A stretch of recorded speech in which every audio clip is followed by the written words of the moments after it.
And when we whoop enough ass, everybody gonna get in line and do right. All right, peace and blessings, assalamu alaikum, shalom, welcome everybody. We are back with our part 2 of the COINTELPRO book study. This is definitely a blueprint for injustice. I am joined with our awesome co-host, Queen Sister Mayat. Peace and blessings, Queen. How are you? I'm doing good. How you doing today? I'm doing pretty good. It's not that hot outside, so it is. I am doing pretty good. That's good. Definitely. You know, I want to say this before we begin.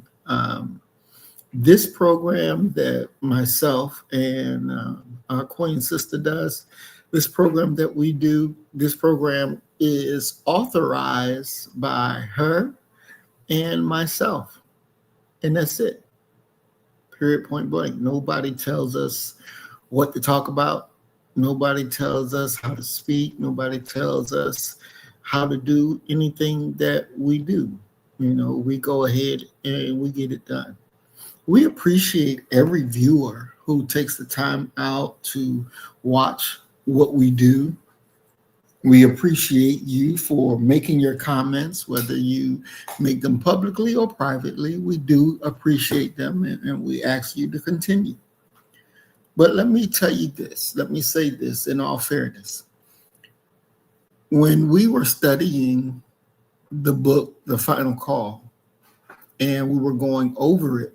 The Final Call or The Fall of America? I'm sorry, The Fall of America, not The Final Call. Thank you.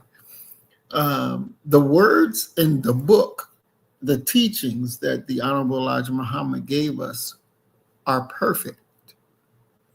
They're perfect. Now, we are not perfect. We're human beings like anybody else, but we understand what knowledge is, and we go over it. May not agree with every single word, may not agree with every single phrase or object of it. This program is not put on by the Nation of Islam. The Nation of Islam has not endorsed this program or the words that we say out of our mouth, and we do not represent the Nation of Islam. We represent ourselves, Black First, and that's how we roll. So if you come and you think you're expecting Sister Mayat to talk like an MGT, that's just not going to happen. If you sit and you expect me to be the perfect FOI and not say a cuss word here or a cuss word there, or me to expect me to be myself, that's not going to happen either, right? So again, we appreciate the views, we appreciate the comments, but you have to appreciate that we're going to be ourselves. We're going to be relaxed. We're going to be doing our thing. You know, if you hear us laughing and joking, because we're having a realistic good time. We're learning, right? So it's not about, you know, you can't say this, you can't say that. No, let us be us. Let us be us. You be you. But don't come and expect us to be what you have in your mind, because we will never be able to fit that bill. But allow us to be ourselves as we allow you to be yourselves. And if you don't like what we're saying, you know, like the Honorable Elijah Muhammad said, accept it or leave it alone. It's just that simple. Accept it or leave it alone. And we're going to be us, and we're going to do what we do. And so, yeah, it is what it is. So I just wanted to add that in there because we, you know, got some comments that we were not being Nation of Islam like, and we can't be Nation of Islam like because that's not us. You know, me, I love the nation, but I don't represent the nation. I don't represent the nation. I represent Black first. So it's just like when I first started, and I didn't say then that I represented the nation. And some idiot took a video of mine that I did and sent it into Chicago. And their response they got and made a video of it. Oh, he was repudiated. He wasn't talking right. And you can see how they say that he don't represent them. Nigga, I never said I did in the first place. So, thinking that that's going to hurt me or make me change how I do what I do, it doesn't. It doesn't. So, we appreciate the comment. We appreciate what you offer, but we're going to have to do this the way that we do. And that's just how we roll. You have anything you want to add to this, sis? Yeah, I wanted to first say hello to everyone. Thank you for coming back. For those that are here, we appreciate you. I hope you had a good day. I know I did. Mm-hmm. In response to what you're saying, and I don't mean any disrespect at all, but for someone to think that just because we're reading The Fall of America, or I post in my community on YouTube a picture about Elijah Muhammad, or read some of his work, or do a book, book review, whatever the case may be, to be under the assumption that I'm Nation of Islam, that just shows to me the ignorance of some people. I have said it several times, and I'll say it again. I just love history, and I'll read anything. And just because I read a book written by Elijah Muhammad, how does that make people think that I'm a member of the Nation of Islam? That's ignorance. If I read the Bible, now I'm a Christian. If I come on here and say I found something in the Torah and I read that, now I'm Jewish. Why can't I just be a person that loves history and likes to read books? I'm not on here for clicks, likes, views, to get more subscribers. I don't ask for no cash apps. I'll just come on here and read, and that's it. I'm not trying to please anybody. I'm not trying to make no friends. I'm not doing any of that. I'm just reading. That's it. That's all I have to offer. And I'm not perfect. And that's what makes me so beautiful, my imperfections. And I'm not going to change that for anything. Because when I was a Bible thumper, I was treated like shit. So now, until I take my last breath, I can only be me. And that's it. That's just it. I don't apologize for how I talk, because if I start talking proper English, then that's a problem. If I speak Ebonics, that's a problem. If I don't use profanity, that's a problem. If I use profanity, that's a fucking problem. You can't please everybody. You cannot please everybody, and I'm not even trying to. So, it is what it is, Maurice. I'm beyond people at this point. I'm beyond people. Because I know I have a coworker who's in the Nation of Islam, and I've been feeling lately that he has a nasty attitude towards me. What? Because I had told him about this channel when I first started it. And I don't know if he tips in and dips in from time to time and hear the profanity and stuff like that, but I could feel his energy, and I don't like it, but I don't care. I lived a lifetime without knowing him, and I'm going to live a lifetime if he never speaks to me again. I don't care. I just don't care. I don't care about a lot of things anymore. Because when I did care, a lot of people treated me like shit. And so I just want to be me. I want to be left alone. I want to be happy. And reading books makes me happy. And at any moment you don't want me back, you just say the word, and you're not going to hurt my feelings, and we still going to be friends. And I'm going to still be reading my books, probably alone on my channel. And that is that. If they don't like it, we've been cussing the whole time. Just don't come back. Don't come back.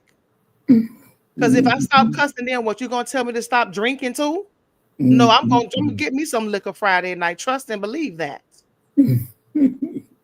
So that's just it. That's just it. That's why I don't subscribe to any religion, because they always want to tell you how to live your life. And when they tell you don't do this, don't do that, they go behind your back and fucking do it. Everybody want to tell you what to do, but when they get into their little sensitive moments, they cuss, they may drink, they do shit they tell you not to do. I can do whatever I want to do as long as I don't violate your right to be free, and I don't, take from you and lie to you and cheat. Look, I'm gonna live my life. That's why I stay to myself. I have no friends because I don't need nobody telling me how to live my life. I'm sick of it. I just want to be free. I want to be free to be me, and that's it. Now, the second thing I want to say is I made some mistakes in some of the things I said last week because my adrenaline was high. I had just came from the gym. And when I was saying Fred, when I was thinking about Huey P. Newton, I was saying Fred, as in Fred Hampton. And because I watch all our videos after, we get offline, I watch them again until I fall asleep. And I was like, girl, now you're not talking about Fred Hampton. You meant to say, I meant to say Huey P. Newton. So I apologize for that. But we don't always get it right. So Maurice, I already told Maurice, if he catches me saying something wrong, check me on it. If you say something wrong, I check you on it. If anybody is in our listening audience, you are free to send something in the chat or a comment to say, you got it wrong. I would not get offended because sometimes things just go over my head because I'm so pumped up if I come from the gym or work. So I do apologize for that, but charge it to my head and not my heart. It was a simple mistake, but I did have fun last week and I am ready to do it all over again. Most definitely. And what I love about this particular reading is that we were looking stuff up as we was reading. I love that because that's what studying is all about. That's what the learning process is all about.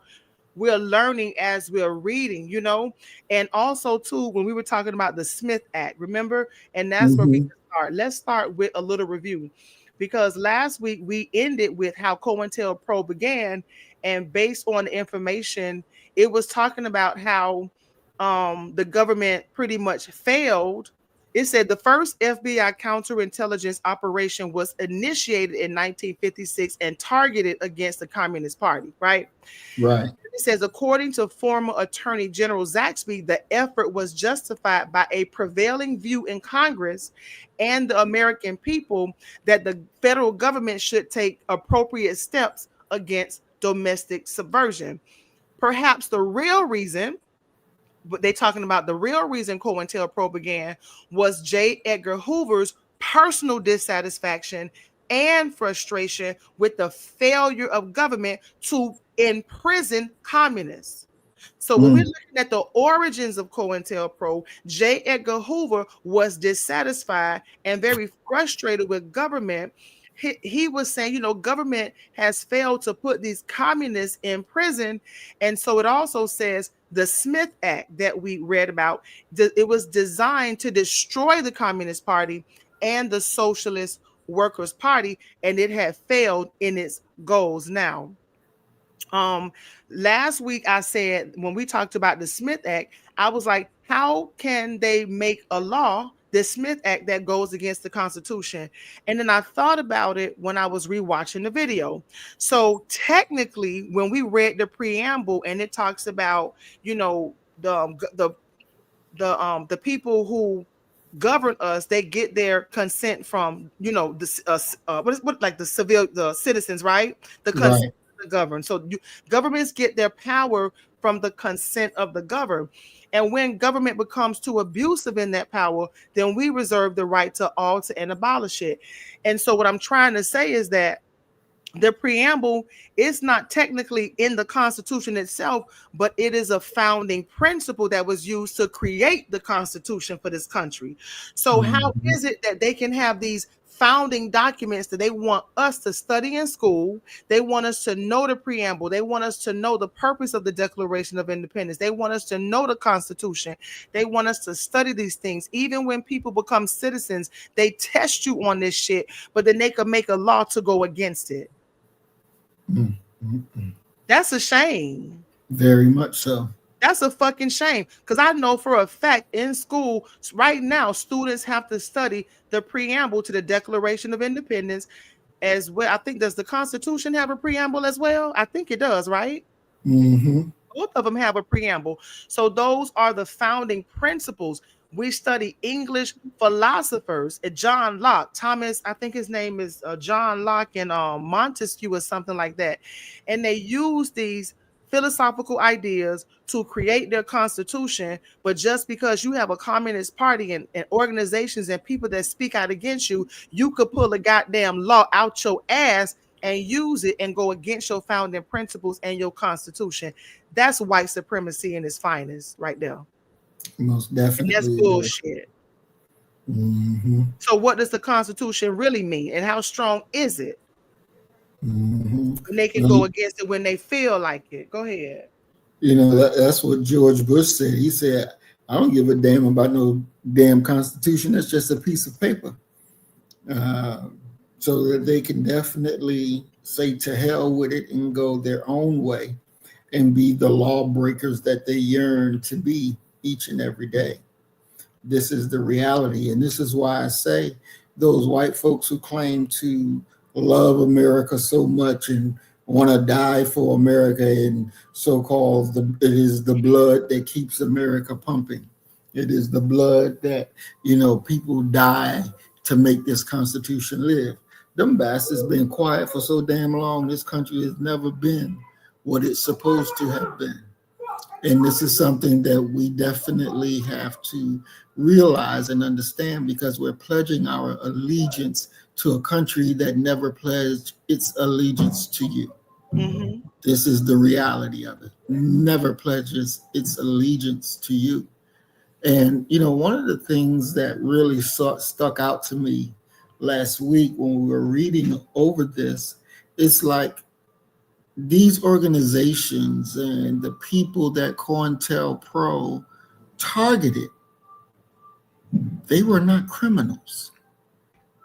They wasn't breaking the law. They were targeted for their legal activity. But because the program was not based on arrest for criminal actions, it wasn't doing anything to break the law.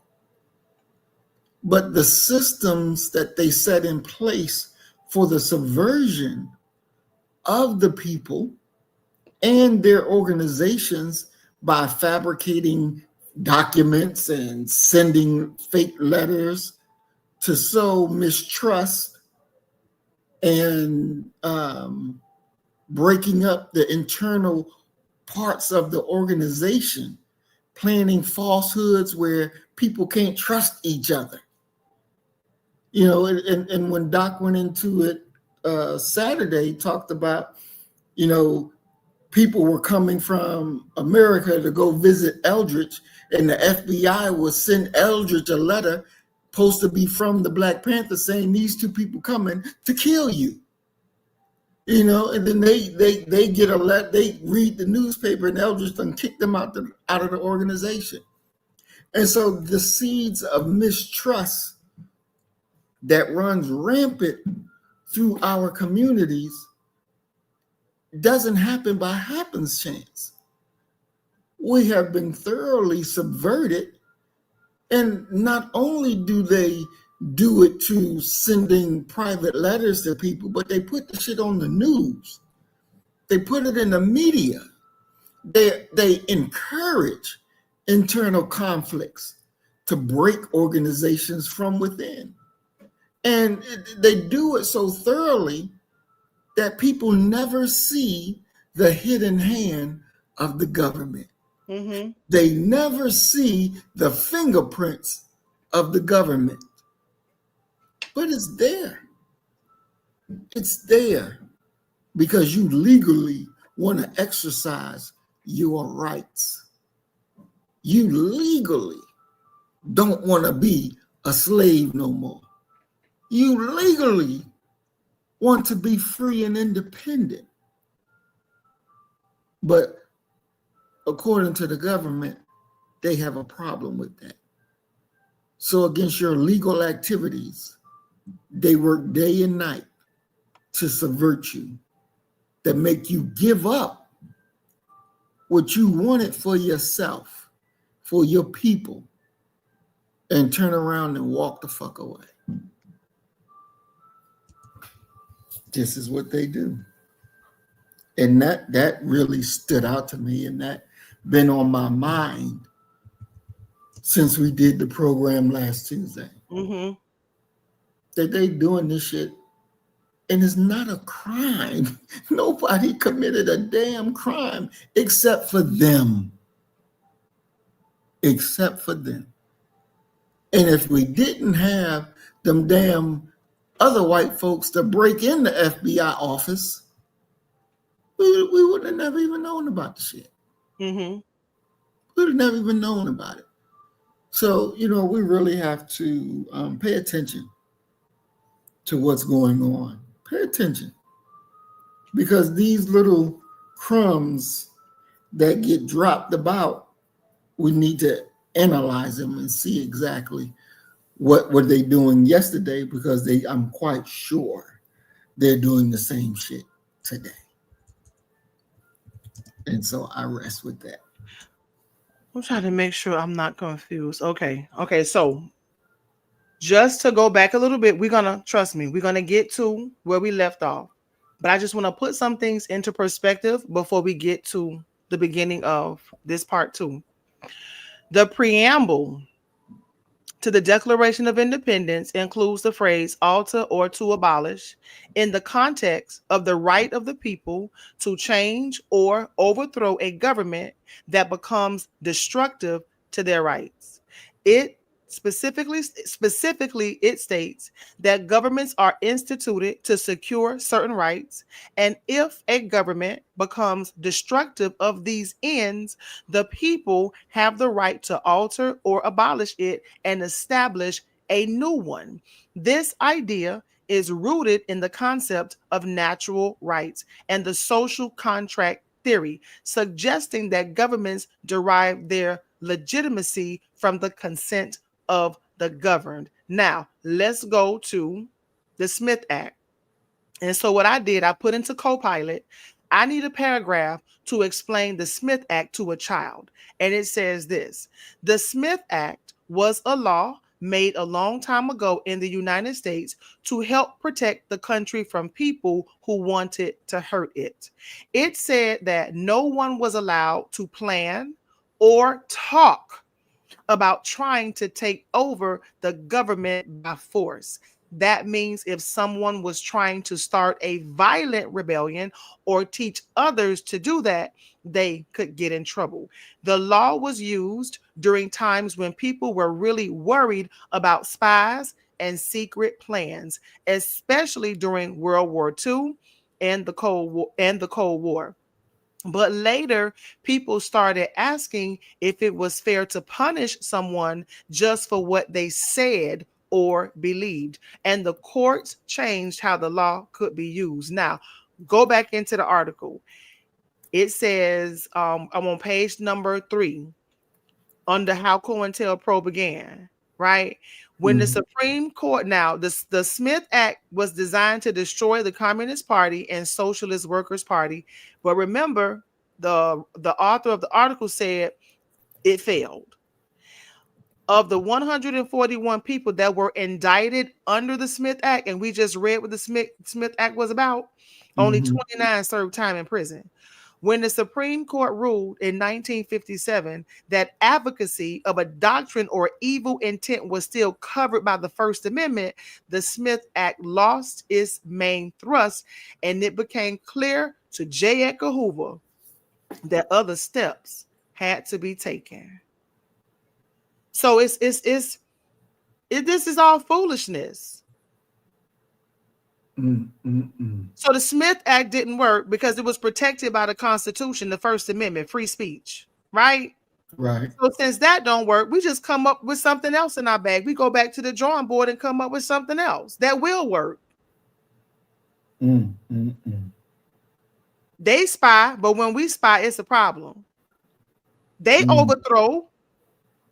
We speak of overthrowing, it's a problem. That's crazy.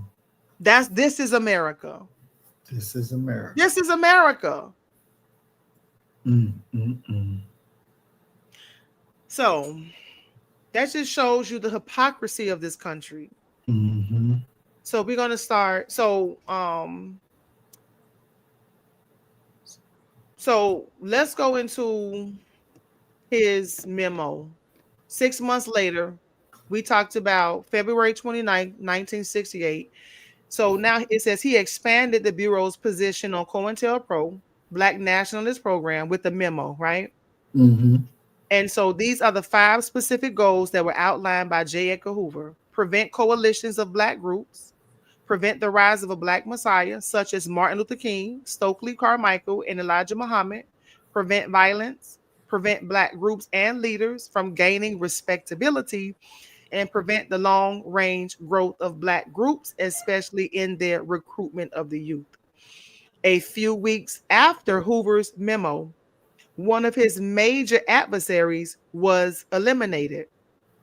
Dr. Martin Luther King, the subject of a 7-year Bureau campaign of wiretapping and harassment, was killed by a sniper in a Memphis hotel.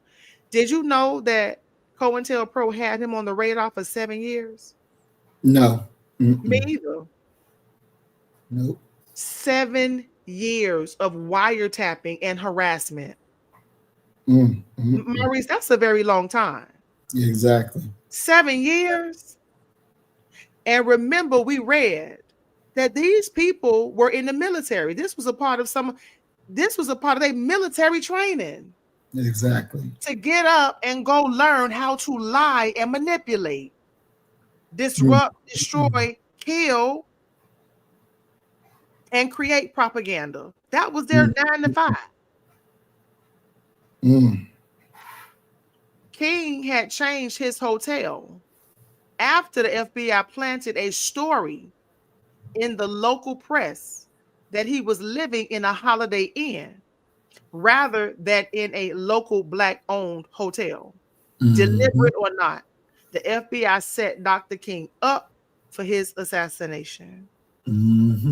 And I was trying to go back and get the website where I found some information in regards to some of their tactics.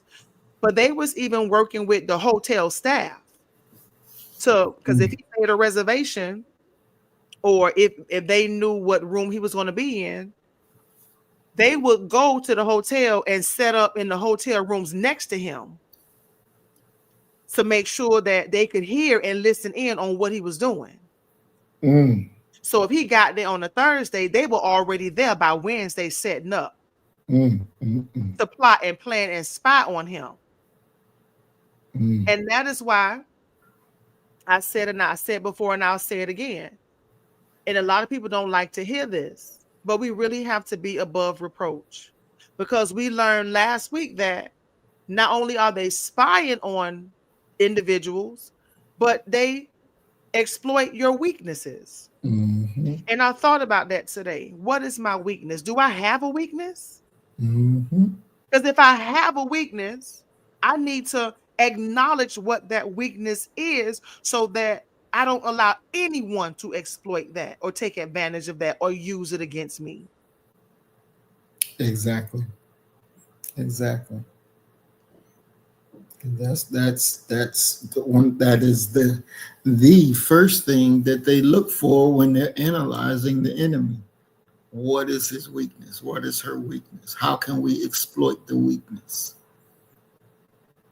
Because that's something that, most people don't want to be out there on Front Street. And this is one reason why Hoover was in office for so long, because that cracker had the dirt on everybody. And he was dirty himself. Exactly. Exactly. Cross-dressing, homosexual, Exactly. mulatto. Exactly. And he was ugly as hell. Yeah. Exactly. So I put above reproach into AI, Google AI. Above reproach means to be without fault, flaw, or criticism, especially in terms of one's character or conduct. It implies a high standard of ethical behavior and a reputation that is above suspicion or blame. What you think about that? Yeah, I think it's good. Um,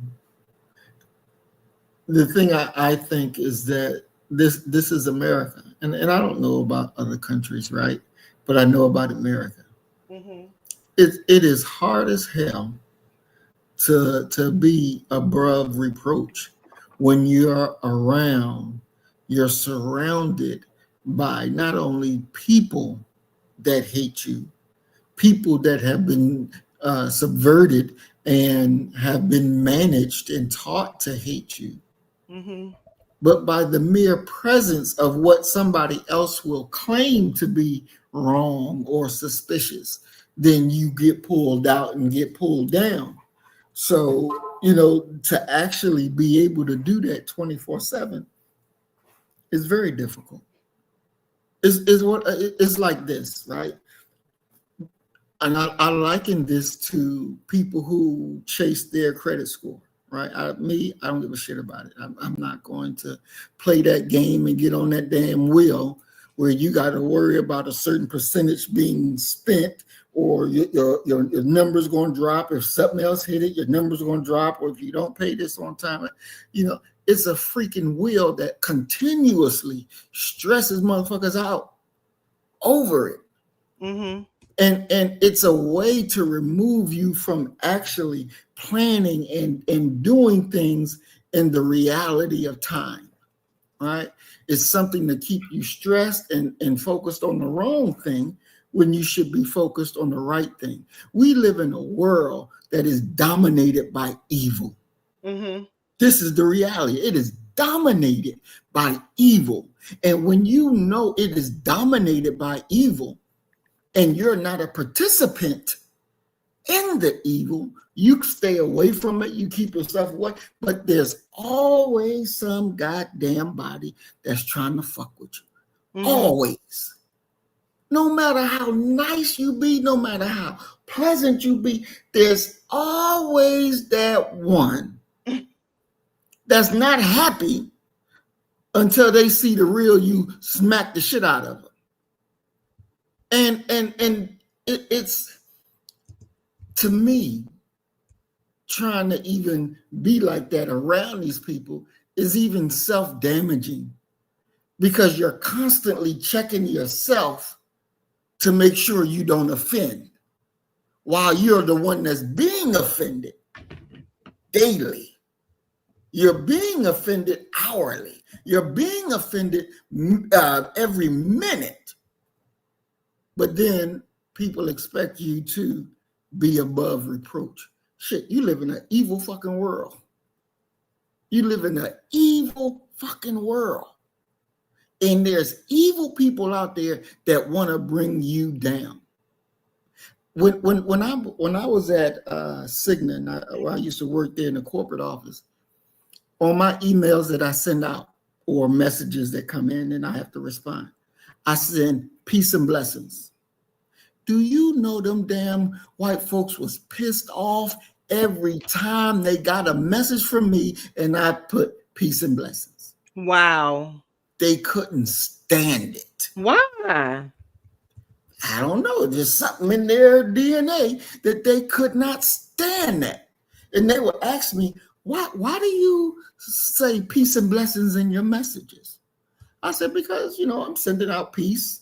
I hope you're blessed by the Most High, and I'm blessed. So, I want to spread that so nobody be offended. Everybody get along. It's an easier read. Even if I'm in my email and I'm telling you did something wrong that need to be corrected, it just makes it an easier read. Shit. They were like, you ain't got to say peace and blessings. Mm-hmm. Just leave it off, because it really offends us. You're the only one here that does it. And, they were like, at first it was okay, but now the shit is getting on our nerves. It's offensive. Wow. Okay, at that time, were you in the nation? Yes. Mm-hmm. And do you think they knew that you were in the nation? I don't think so. They could have thought it, but there wouldn't have been anything to prove it. They could have thought it, but they whites don't like Muslims anyway, so it doesn't matter. But I learned that they really hate that. It's like a rock in their shoe. It's annoying and painful as fuck. And so me, I'm peace and blessings. I keep sending that shit out. Right. I'm getting on your motherfucking nerves. Right. But my peace ain't destroyed because y'all gonna be trying to fuck with me. I'm fucking with you. That's really sad to know that a person would be offended by such positive words. Exactly. Peace. Exactly. Peace. I wish you peace. I wish you a butt like blessings. And they're offended by that? Yep. Sure no, is. We can't even.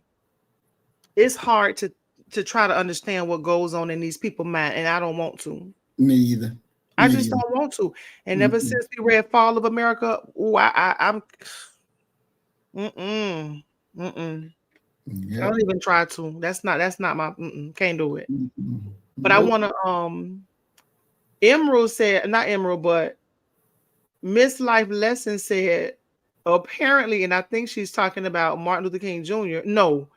Who you talking about, Life, when you said he was a pillow biter? Who was a pillow biter?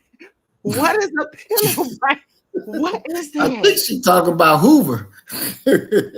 That's the rainbow card carrying people. That's what they call. That's another word for a rainbow member. A pillow biter. That's what I think she talking. Yep, she's talking about Hoover. He was bent over biting that pillow. He was bent over in that bikini biting that pillow with his little ugly self. He was a little itty bitty ugly man too. I want to share my screen right quick, and I want to show you. Now it may not be clear, okay? I want to show you something on my screen. This is the letter that I found. And I can post a link in the chat when I'm done. This is called the King Letter. And I got it from a website, EFF.org. And the title says FBI's suicide. I'm not put the S on the front. FBI's suicide letter to Dr. Martin Luther King Jr. and the dangers of unchecked surveillance. Now you can see that the one on the left, they have some information that was redacted, but it says here the New York Times has published an unredacted version of the famous suicide letter from the FBI to Dr. Martin Luther King Jr. It says the letter was discovered by historian and Professor Beverly Gage, Gage, is a disturbing document, but it's also something that everyone in the United States should read because it demonstrates exactly what lengths and intelligence. It demonstrates exactly what lengths, LENGTHS, the intelligence community is willing to go to, and what happens when they take the fruits of the surveillance they've done and unleash it on a target. So it says, King, in view of your low-grade, abnormal personal behavior, I will not dignify your name with either a Mr. or a Reverend or a Doctor, and your last name calls to mind only the type of king such as King Henry VIII and his countless sets of adultery and immoral conduct lower than that of a beast. Now, this what they writing the king. The shit you doing in them hotel rooms, bitch, you worse than a monster. Your conduct is lower than a beast, an animal, they say. King, look into your heart. You know you are a complete fraud. and a great liability to all of us Negroes. White people in this country have enough frauds of their own, but I think that's like damn. I don't know what that says.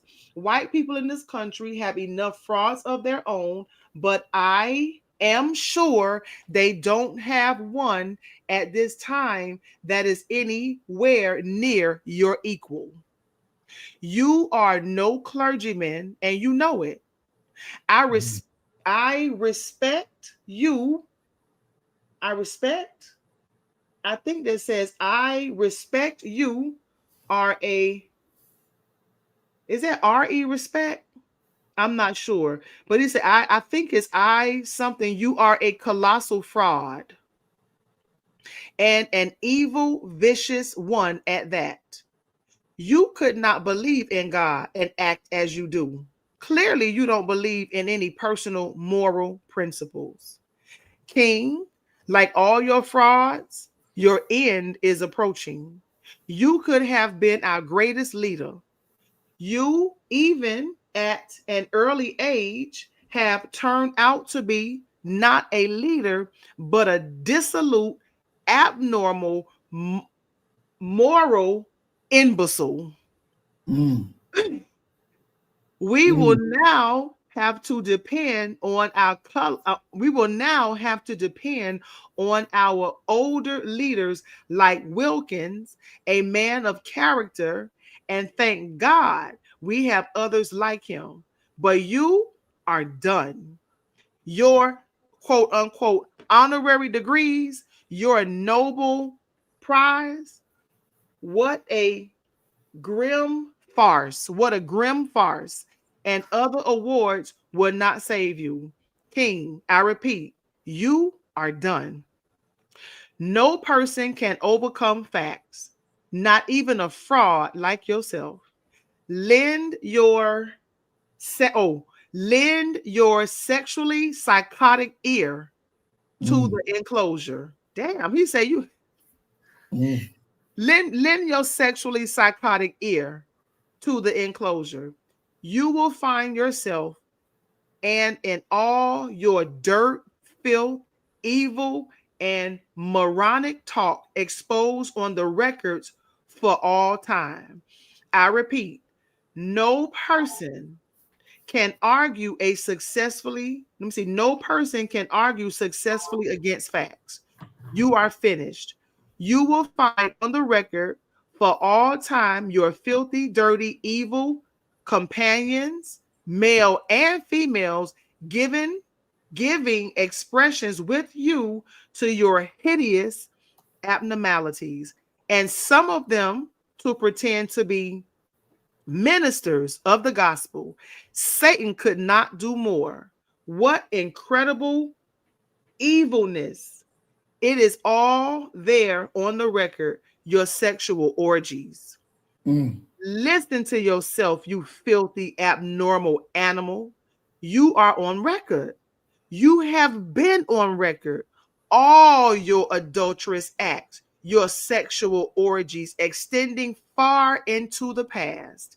This one is but a tiny sample. You will understand this. Yes, from your Terrius, I don't know what that word is, evil playmates on the East Coast to something is redacted, and others on the West Coast and outside the country, you on record. King, you are done.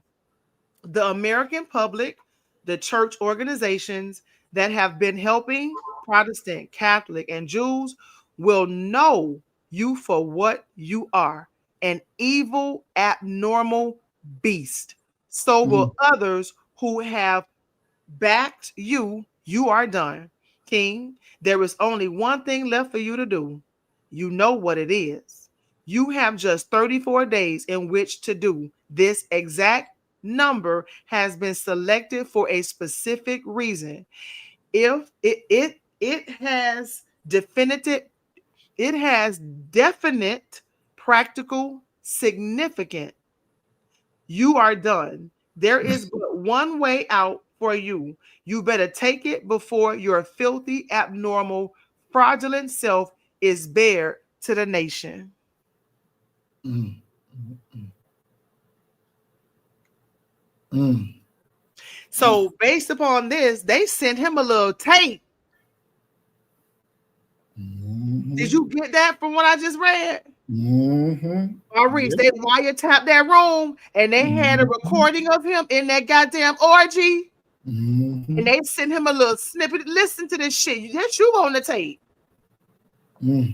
And you a reverend and you married with children and you out here portraying yourself as a minister of the gospel.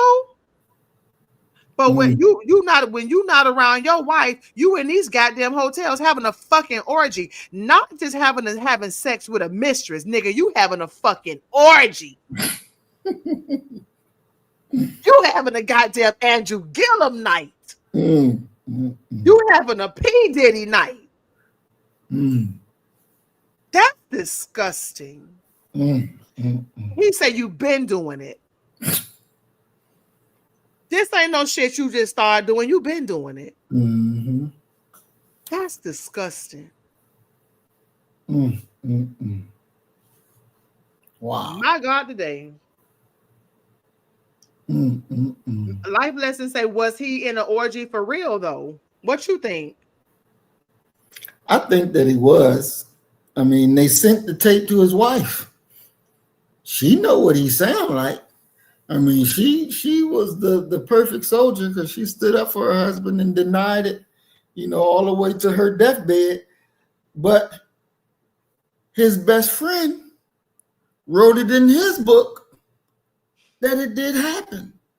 And he was there the whole damn time. Who, Abernathy? Yep.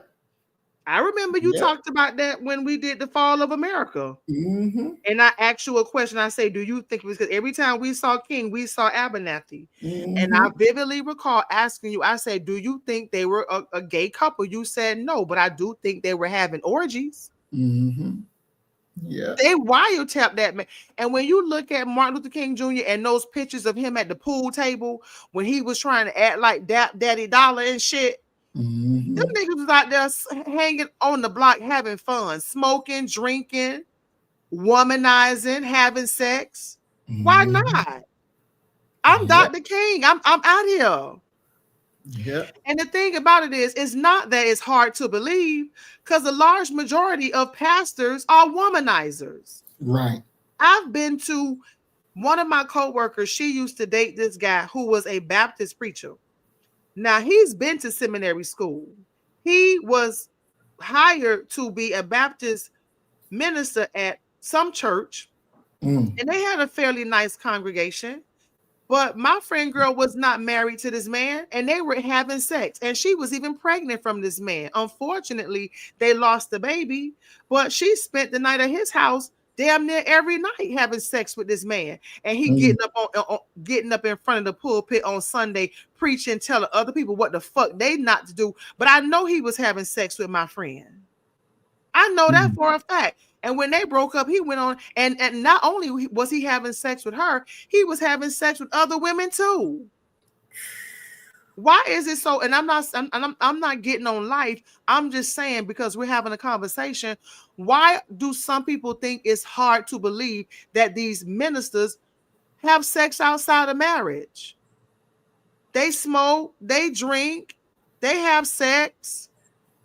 These people are not perfect. They're not angels. They're human beings. And that's one of the things I hated about my reality when I woke up to the truth, is that I missed so much of my life Bible thumping.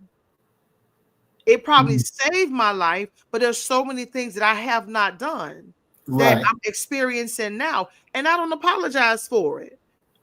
I'm living my fucking life. And it feels good. Because people tell you what not to do and go turn around and do it. I'm telling you, my daddy they used to have us in church every fucking Sunday, and I used to sit and watch my daddy on the couch smoke weed. You got us up in church every fucking Sunday But I'm saying you giving us liquor when we get home. You sit on the couch smoking your weed and shit. All your friends in the church come over. Y'all having house parties and shit. Music blazing everywhere. Weed, smoke, liquor. Even the children drinking and shit. Like that was my upbringing. And I was confused. But when I made up my mind that I was gonna walk it and talk it, I did it to the letter. But I was also seeing people. I have another friend girl. She was in the church every Sunday, and so was her husband. He was straight up homosexual. He would leave her for weeks to go be with his lover and come back to the church and speak in tongues and dance all over the church and preach it too. Like, get over it. I believe he was having orgies. I believe it was. Look at Gillum and how Gillum portrayed himself running for damn governor, and he was paying prostitutes to engage with sex and doing drugs. Oh, these people are just human beings. Exactly. And not only that, he had an appetite for white women. Martin Luther King Jr. So my question is, not only was he doing the orgies, but who was he doing it with? Black women, white women, who? You know, I think, and I don't know, I've never been in a relationship with a white woman, but if you're in a relationship and you fall in love with a white woman, I don't see how you could honestly love a black woman. So I question his loyalty, his love for his wife. I wonder, is that really merely just an arranged marriage since he was going so hard after the enemy? Remember when we did the study, he was in love with the white woman. That was his true love. Right. But his father told him, you going into the civil rights arena. How you going to go into the civil rights arena and fight for the rights of black people, but you married to a white woman? That's not going to look good. You got to get yourself a black wife. So Coretta was not his first choice. She was chosen just so that she could be his beard. Okay? I'm a college graduate. I'm a civil rights leader. I'm a husband. I'm a father. But based on the information that I read about him, no, he did not love her. But remember, especially during that time, it just looks good for a preacher to have a wife. It just looks good for a civil rights leader to be married. You paint the picture of that family nucleus.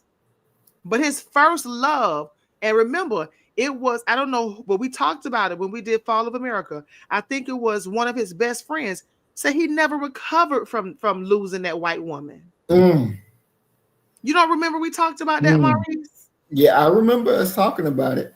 He loved that woman. And remember, so when he graduated, he wanted to thrust himself into the civil rights arena. And he said, I think it was like, and I'm kind of like, I may be off a little bit. He was like, look, I got to hurry up and get married. Literally. So he just chose somebody, was like, look, I got to hurry up. Look, I'm graduating. I'm going to hurry up and get married. I got to get into the limelight. I choose you. Right. And Coretta went for the bullshit. She went for the bullshit. He was very selfish. Exactly. He was selfish. He was disloyal. He was a liar. He had dark, dirty secrets. He had a different, like, you know how you have, you look one way to the public, but when you get behind the curtain, you're a different person. Exactly. All in the goddamn pool table. Didn't you ever see I think one picture he was smoking? No, I ain't never seen him smoke, but I saw somebody was smoking. Yeah, on the pool table. Okay. Yeah, come on. That man was doing his thing. Yeah, they say you lower than a beast. You know, and honestly, I question, and this is what I said when I first heard about the affairs and things that they were accusing him of. My first thought was, He's out there on the road every day. He's stressed. People trying to kill him. They're trying to beat him, and he made it another day. Could it be? Could it be his form of celebrating after getting off the battlefield, making it off the battlefield without suffering injuries, and said, fuck it. Look here, tomorrow ain't promised to nobody.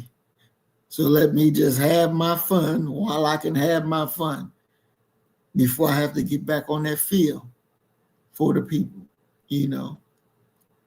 Maybe that was his reasoning, I don't know. But maybe, could it have been that? Could it have been that? Go ahead, I'm sorry. And if it was that was his reasoning, could it really been wrong? Or could it have been something we just accepted? I say he wrong for that because he was a married man. And if that's the case, take your wife with you. To me, that is showing that he has no integrity.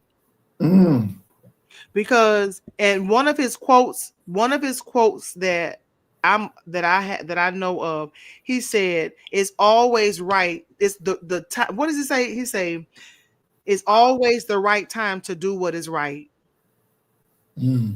It's always the right time to do what is right.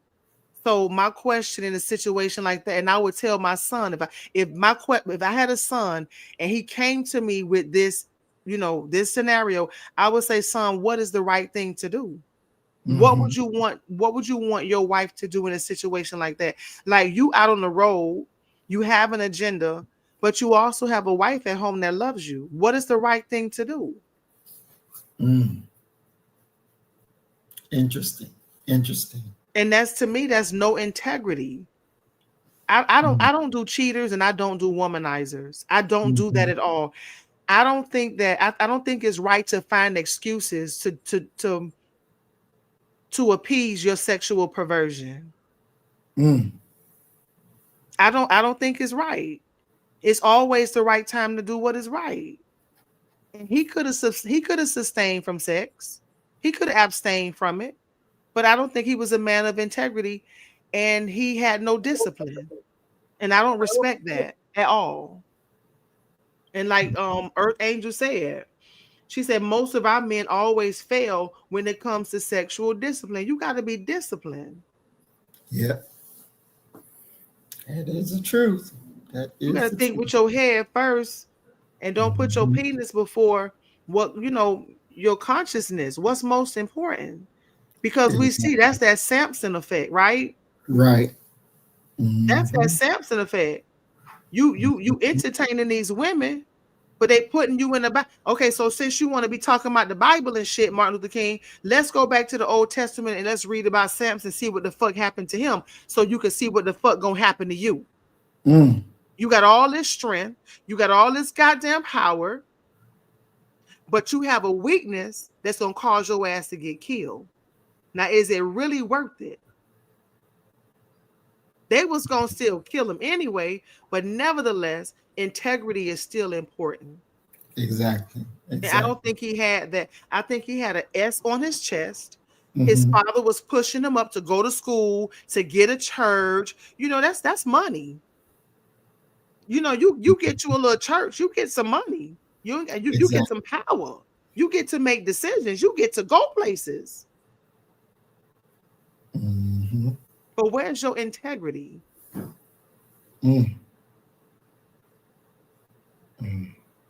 So that's that Samson effect, and it just is what it is. And he was going back to his wife, having sex, and she getting pregnant and having babies. Come on now, that's disgusting. That's just disgusting. He sure was. I would expect more from my son and my husband. I would expect more. Yeah. So you ready? Yes, ma'am. In May 1968, the FBI began a fifth domestic counterintelligence effort, this time targeted against the predominantly white New Left. The goals were the same: the use of propaganda and other disruptive measures to neutralize an FBI enemy. Each of the counterintelligence programs operated along the same basic lines. At each participating field office, not all offices were involved with every program. A counterintelligence coordinator was selected and charged with supervision of the program locally.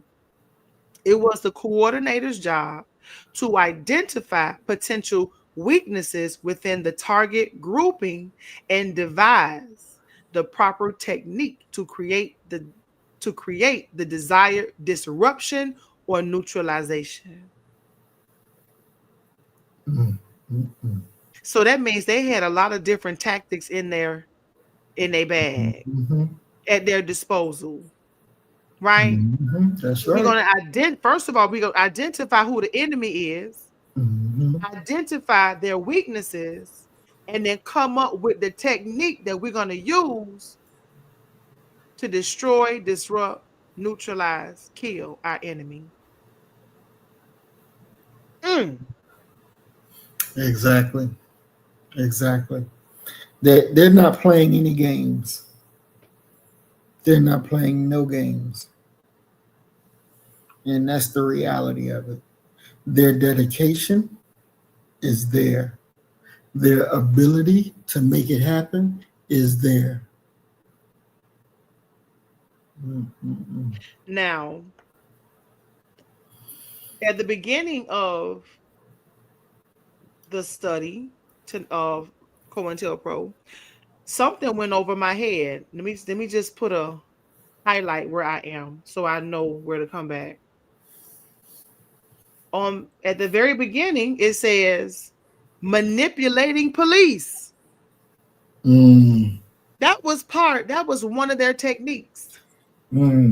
Manipulating police and rival political factions. They used the power of manipulation politically and with law enforcement, like markers on a Monopoly game board. Master manipulators. That's right. Each of the counterintelligence programs operated along the same basic lines. At each participating, I read that already, right? Yes, I'm sorry. I read that already. Recommendations for counterintelligence actions were then prepared with descriptions of the target group, the action to be taken, and desired results. This letter was then sent to FBI headquarters in Washington, D.C., where they were either approved or rejected. The official primary responsible for COINTELPRO was William Sullivan, who in 1961 became the assistant director in charge of the intelligence division, and his deputy Charles D. Brennan. Damn.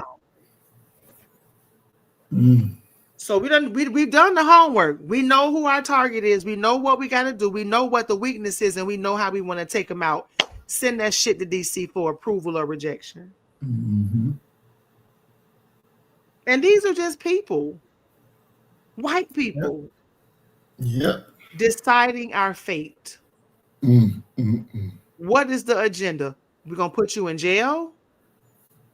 You see, they kept Huey P. Newton in jail. They kept him in jail. They had his goddamn name on their radar. I did on my channel a video of the day he was shot. He was shot point blank range in his fucking stomach. And when they took him to the hospital, when they took Huey P. Newton to the hospital, they tortured him while they had him chained to a hospital bed. You didn't know that? No, I didn't know that. They tortured him. They were beating him viciously while he was shot, going in and out of consciousness, and chained to the goddamn bed. And the only thing he could do, he said he couldn't fight him back. He was too weak and he's chained down. And this is why I love our brother so much. This is when I fell in love with Huey P. Newton. When he said he pretty much used the only weapon he had, he's spitting on their ass. Imagine that, Maurice. You've been stopped by the police. You on their radar. They shoot you point blank range in your fucking stomach. You don't even know how you get to the hospital, but thank God you made it there. You wake up in the hospital, you chained to the bed, and you're being tortured by Oakland police. You can't even, you so weak, you can't fight them. Right. But you're going to get whatever you can, even if it's your spit. He starts spitting at their ass. And I always tell people, when you think you don't have nothing, you got something to fight their ass back with. Even if it's your fucking spit. Spit, go down all the way in your goddamn stomach and spit on their ass. Because that's what the fuck they deserve. That's right. And I love that man for that.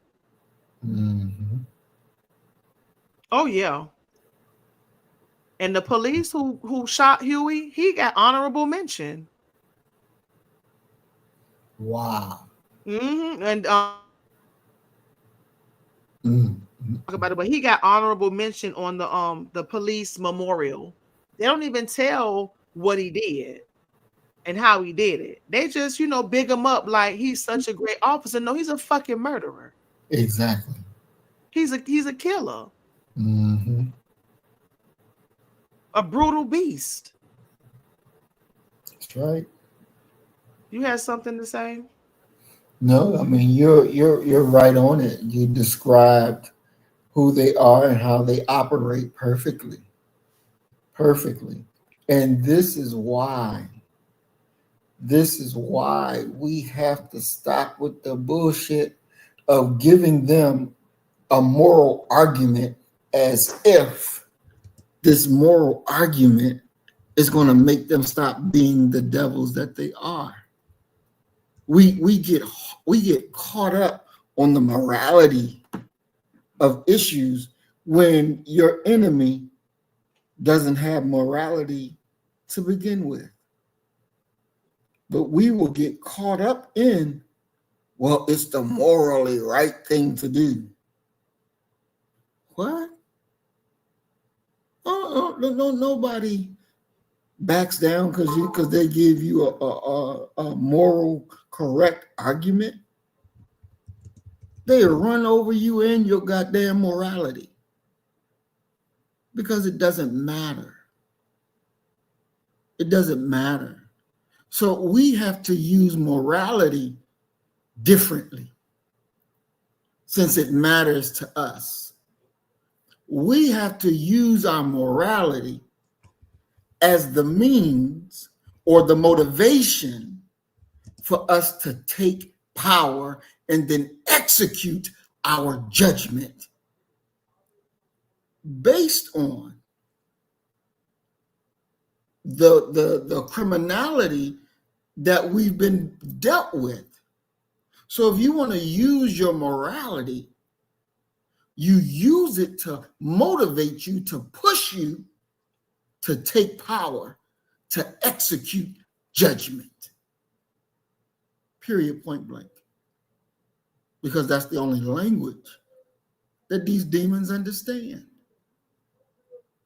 They're not doing these things by accident. It's not an accident.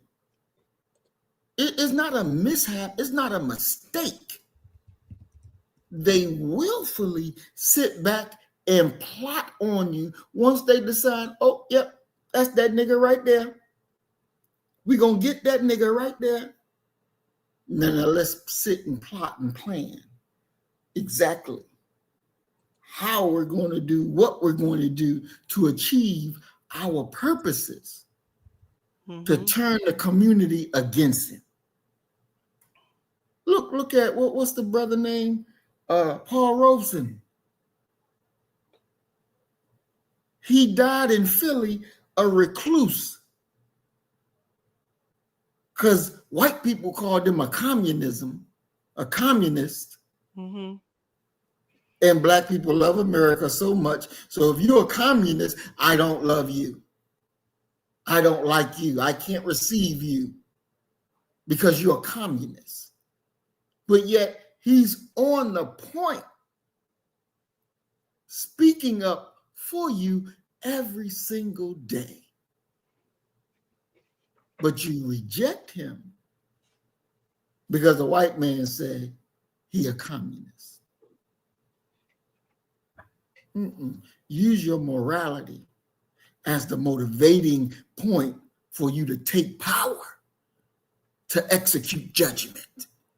When we see our people were hanging from trees, our morality should have said, take power and kill these motherfuckers. Take control and execute judgment.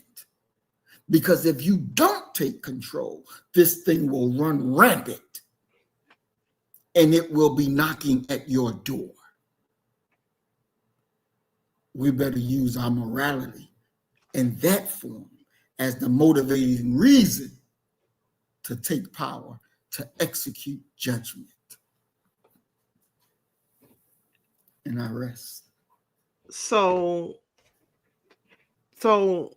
you know, have you ever heard of find a grave? Find a grave? Find, F-I-N-D. Find a grave.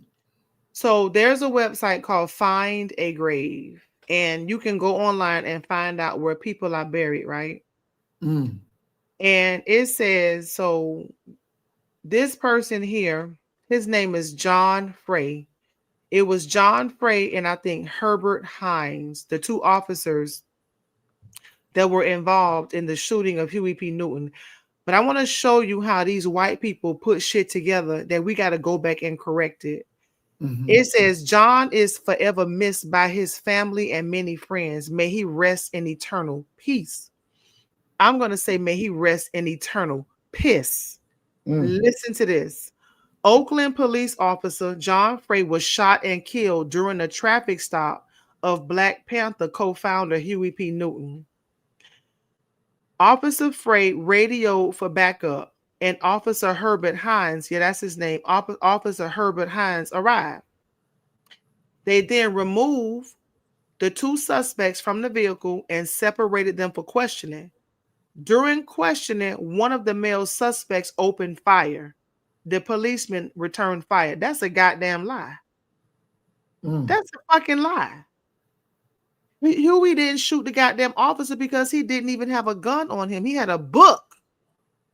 Oh, wow. Huey had a book. He had his law book. You know, he used to carry that goddamn police law stop book. Right. He didn't have no goddamn gun on him that night. That I recall from after reading the book. How the fuck I'm going to shoot you with a book in my hand? Right, exactly. And this is what they have on Find a Grave. So if a child was doing research and they did not read Revolutionary Suicide or the court documents, they would read this information and say, God damn, Huey did shoot this police officer. No, he did not. This is a lie. They shot at him. Yeah, you know, it's crazy, man. So the field office coordinators also provided Sullivan and Brennan with quarterly status reports on the progress of COINTELPRO activities in their areas. These reports broke COINTELPRO information into 4 areas: actions pending, actions in progress, actions completed, and their results, and miscellaneous information. So, Maurice, that means that they would have given them a report: Fred Hampton, dead. Martin Luther King, dead. Right? Exactly. Neutralized. Yep. Assassinated. Robert F. Kennedy, head blown off. Here are the pictures to prove it. John Kennedy. Who I said? Robert. Yeah, I'm sorry, not Robert Kennedy, but John Kennedy. A goner. Mm-hmm. Damn. Yep. This some shit you see in a movie. I'm sorry. Mm-hmm. Maurice, this is some shit we go to the movie and see. Exactly. We're talking about government officials at the federal level, Mm-hmm. on military bases, in boardrooms, in college universities. Yep, that's right. That's right. What's pending? What's in progress? What's complete? The results and miscellaneous information to go along with it. This structure and reporting system provided a simple but efficient bureaucratic mechanism for strict control over the program. Headquarters constantly warned field offices to avoid any form of counterintelligence activity without specific authorization from Washington. Under this system of reports, proposals, and evaluation, 3,247 counterintelligence actions were considered and 2,370 were conducted. Mm. They was working overtime. Working. 2,370 out of 3,247 operations conducted under COINTELPRO. And remember, approval and rejection had to go all the way to DC. Yep. So do you think it was going to who? The commander-in-chief, or It was going, I think it was going somewhere in the FBI, maybe to the number 2 man or whatever. But I think it was going somewhere in there. Well, it says, okay, so the official primarily, the person who was primarily responsible for COINTELPRO was William Sullivan. Right. He was the assistant director in charge of the intelligence division, and his deputy, Charles Brennan. So do you think that those two were the highest individuals within the unit? Most definitely. Let's take a look at who William Sullivan is. Let's put a face to a name. Okay. COINTELPRO. Oh Lord, I got a picture right here. I got the picture right here. Ooh, is that hold on, I'm gonna show it to you. It looks like he up there shaking the hand of it looks like he's shaking the hand of Edgar Hoover. Okay, let me show you this white man. Oh, child. These people are just nasty. Hold on, let me see. I want to get you a good picture. Okay. Let me see. Let me just. Oh, it's not big, Maurice. This picture here is not big. If you have one, you could pull it up if I'm taking too long. No, go ahead. You good. Okay, I'll just show you this one right here. I'll show you this one right here. Let me see. Here you go. Okay. That's William Sullivan, one of the primary officials of COINTELPRO.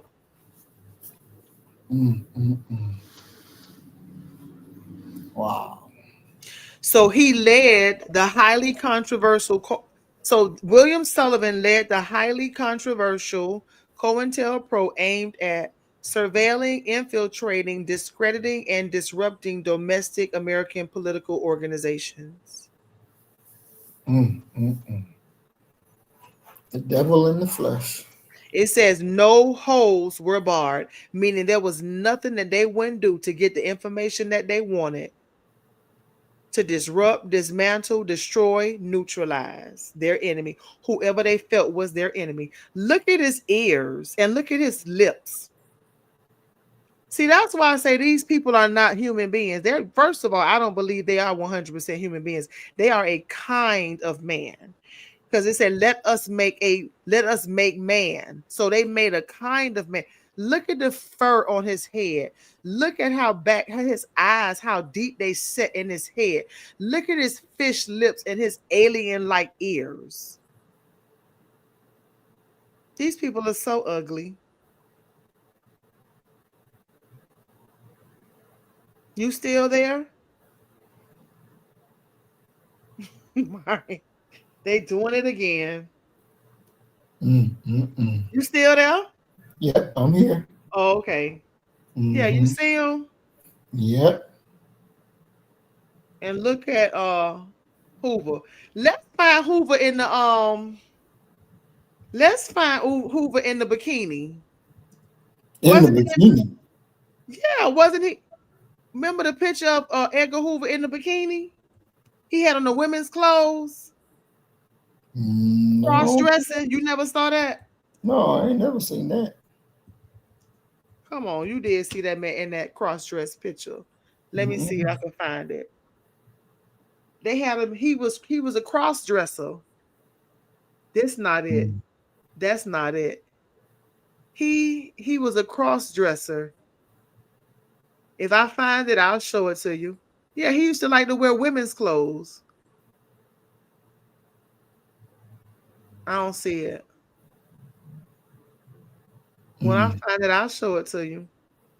I'm gonna have to dig deep into my bag. Definitely, because I can't even imagine him allowing somebody to even take that picture.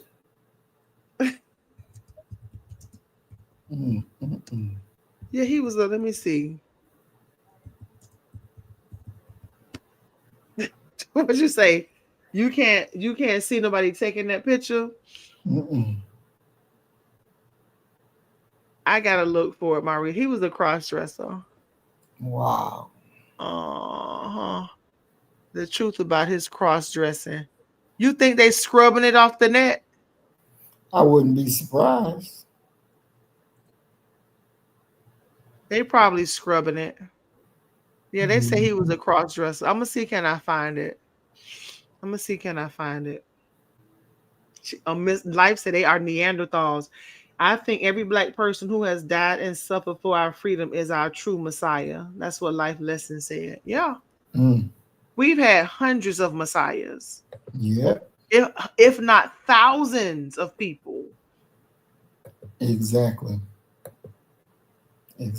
And we see they burn midnight oil and work overtime to bring about our demise. And yet and still want us to pledge allegiance to their flag and sign up for their military. Ain't no way. And obey their goddamn constitution. And it's all bullshit. It's all bullshit. It's like the biggest hoax ever. Freedom, justice, and equality. Show you right. It says, in his testimony before the Senate Select Committee on Intelligence, Deputy Associate Director James B. Adams stated that COINTELPRO actions were not designed for the purpose of harassment of an individual. They were designed to disrupt groups. In order to conduct the disruptions, the FBI used the oldest war tactic, the manipulation of information. Spreading Black propaganda. The most popular tactic was the manufacturing of false and anonymous information and distributing it in such a way as to create or aggravate tension.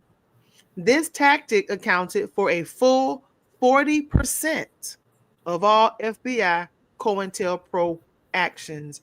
Maurice, do you think that's a high number, wouldn't you say? I would. 40% of their agenda was focused on spreading Black propaganda. Yep. On one occasion, the Bureau decided to disseminate false information to members of the Oakland, California chapter of the Black Panther Party by fabricating an anonymous quote-unquote leak within the Oakland or San Francisco police departments. The purpose of the false leak was to make the Panthers think that the leadership was stealing party funds, that wiretaps were installed in places where none existed, and that loyal members were informants, and other lies designed to promote factionalism. Now, I heard you and Doc talking something about a membership fee. Yes. Now, they also was getting money from their quote unquote white friends.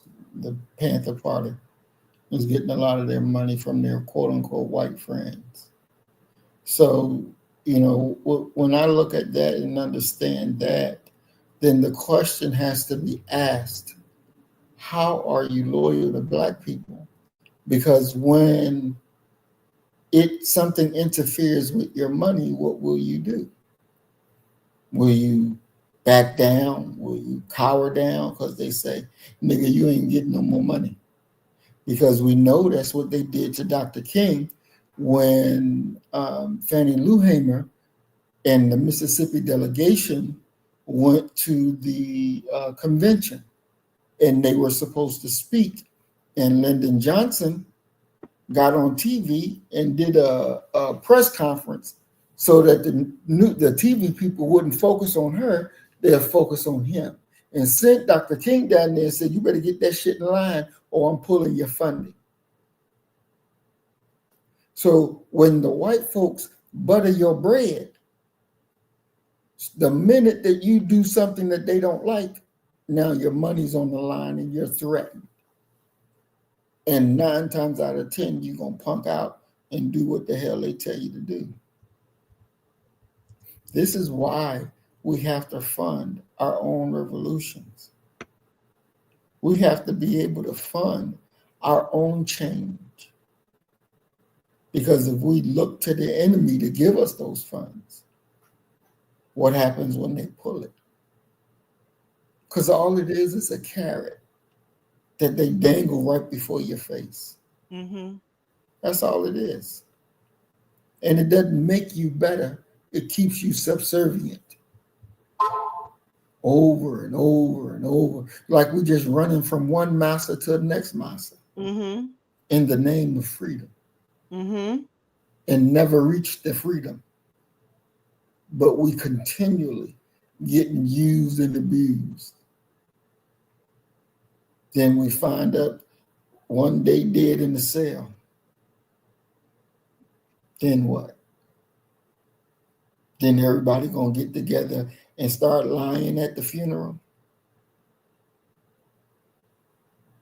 We better wake up and understand the depths. The Honorable Elijah Muhammad said, if you don't understand the depths of anybody that they will go to just to destroy you, then you're not qualified to defeat them. And this is something that we have to understand. A lot of our elders were not qualified to defeat our enemy because they was not prepared for the depths that the enemy would go to get a victory. And see, when we stay like that we don't understand how low this enemy will go, you'll never defeat him because mentally you're unprepared. Because he will go as deep and dirty as he needs to without an issue. Without an issue. But we keep getting people to tell us when they go low, we go high. Fuck out of here with that bullshit. Meet them on the battlefield, whatever level they on. They go low, you go low. And that's how we have to handle it. Because this program, it really proves everything that we're saying about this enemy. It proves everything. It's calculated. It's not happenstance. It's calculated. Just like they sit there, and this is why I was telling people the other day, your not your analogy, but your factual point on them making movies, and you see what their mind suggests to them, and then you wonder how in the hell you get in this situation, because you're thinking, oh, it's just for fun, it's just this, it's just that. No, baby, they're showing you how deep their mind goes, how dark is that hole. And you be sitting like the boy on what movie was that? Where the white girl was getting all the black men and getting them over their house, and next thing you know, doing shit to their mind. Get Out. Yeah, you be sitting in that damn chair like that boy was on Get Out, falling down the damn hole, because you don't understand the depths that these people will go through. Or not these people, these demons will go through. And we have to be able to understand and know that, because this not a game. And this ain't some, low-level skinhead. This is the government. The government. That's who this is. Mm-hmm. And we better realize that real fast. Real fast. You better tell your children to stop. I pledge allegiance. For what? You better stop it. You better stop it, because you're signing your own death warrant. You better stop it. So it's real. So here, it says the purpose. Okay, so they're talking about promoting factionalism. The purpose of the false leak was to make the Panthers think the leadership was stealing, wiretaps were installed in places where none existed, loyal members, informants, yada, yada, yada, and other lies designed to promote factionalism. So I want to pause right there.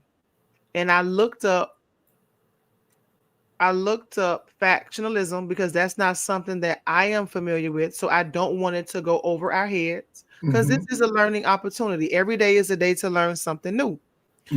So if you can share my screen. Okay. Factionalism refers to the state of a larger group being divided into smaller, often opposing factions or subgroups with differing interests or opinions. It often involves conflict and infighting between these factions, hindering the larger group's ability to function cohesively. So you have division within the group. It says the breakdown of unity, right? It signifies a breakdown of unity within a larger entity, such as a political party, social organization, or even a family. Emergence of factions. The division leads to the formation of smaller, distinct groups or factions, each with its own set of goals, beliefs, or strategies. Conflict and discord. The differing interests and perspectives of these factions often result in friction, competition, and even open conflict between them. It'll hinder your progress. Factionalism can significantly impede the larger group's ability to achieve its objectives as internal strife diverts resources and attention away from shared goals. And some examples: political parties, social movements, or even family gatherings can experience factionalism when internal divisions lead to conflict and hinder collective action.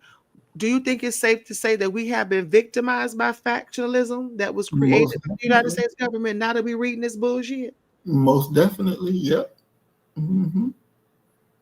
Yep. Yes. We see if we could just be one unit. We can't be one freaking unit. We got to break down into all these goddamn little small groups. Everybody got their own opinion. Everybody doing their own thing. Everybody's saying this is right and that is wrong. And that's why Elijah Muhammad said we got everything but goddamn unity. Exactly. Yeah. We've been victimized. Factionalism. Yeah. That was a part of the COINTELPRO agenda. You want to speak on that? You know, and the Honorable Minister Louis Farrakhan said that our unity is bigger than an atomic bomb. And see, when we're able to have one mindset, because remember, before King was killed, this one mindset wasn't there. But once they killed him, then we had that one mindset because we all saw the police, we saw white people, we saw America, we saw all of them through the same lens. And once they figured out that it was not one individual that united us, but it was what we were watching on TV of the dogs being sicked on black people, the beatings by white people, these polices on black people. It created a united mindset towards them. And so the enemy said that we got to break that up. We got to destroy that mindset. Because if it continues to grow and it continues to bond and push them together, it will produce another revolution in America. And mind you, they've already stated that the Black Revolution or the Negro Revolution will be more powerful than the American Revolution. They already stated that. They understand that. That's why they're out to do what? Break that. And they turn you into a little group, a little subgroup, and then you accomplish nothing because you don't have the unity of the whole. And it's so easy to turn brother against brother. So easy to turn sister against sister because they already bred you with the understanding you shouldn't like that one over there, or that one don't like you over there. They put that in you constantly. They put that in you. When I learned of the program that they did against Marcus Garvey, and I'm going to do a program on that, the Garvey Must Go campaign. These niggas so envious and jealous of Marcus Garvey, and they're understanding that Marcus Garvey don't want us to be the brother of the white man. So these bastards got together to destroy Marcus Garvey and reporting him to the damn enemy. These are your nice big six and your NAACP niggas that got this man deported to never be able to come here again because you wanted to be so close to the enemy. It's a damn shame. Factionalism. It runs rampant all day long. All day long. Look here. The more and more we learn and understand what their tactics are, the more and more we know and we understand that the cracker made a good nigga out of you. And that you still his good nigga to this very day in 2025. Still a good nigga. It's a damn shame. So what it sounds like to me is that for those of us who look to be a part of a movement, to be a part of a social organization, to create political organizations, whatever the case may be, one of the first things that members of the group need to do is to sit down and study COINTELPRO. They better. Right? Yep. You can't just organize a group and think that your group is going to progress on its own merit. It's just not going to work with these tactics that they use. Every member in that group needs to have a thorough understanding of COINTELPRO, the origins, the leaders, how it was rampant in the branches and levels of government, you know, the tactics that they use, because you could be victimized by that. That's right. And let people know this could happen to you. Yep. You say you want to be a part of this group, but how weak are you? How weak are you? When somebody come hand you a letter, are you going to believe it? Or are you going to bring it to the table in front of everybody and question it? And let's all keep a level head. Because they, like you said, they sending letters. You think it's coming from a friend, a loved one, somebody in your goddamn, it's coming from their ass. Lying ass motherfuckers. Talking about you. We saw you stealing it. Bitch, it wasn't even no cameras up there. There was no cameras.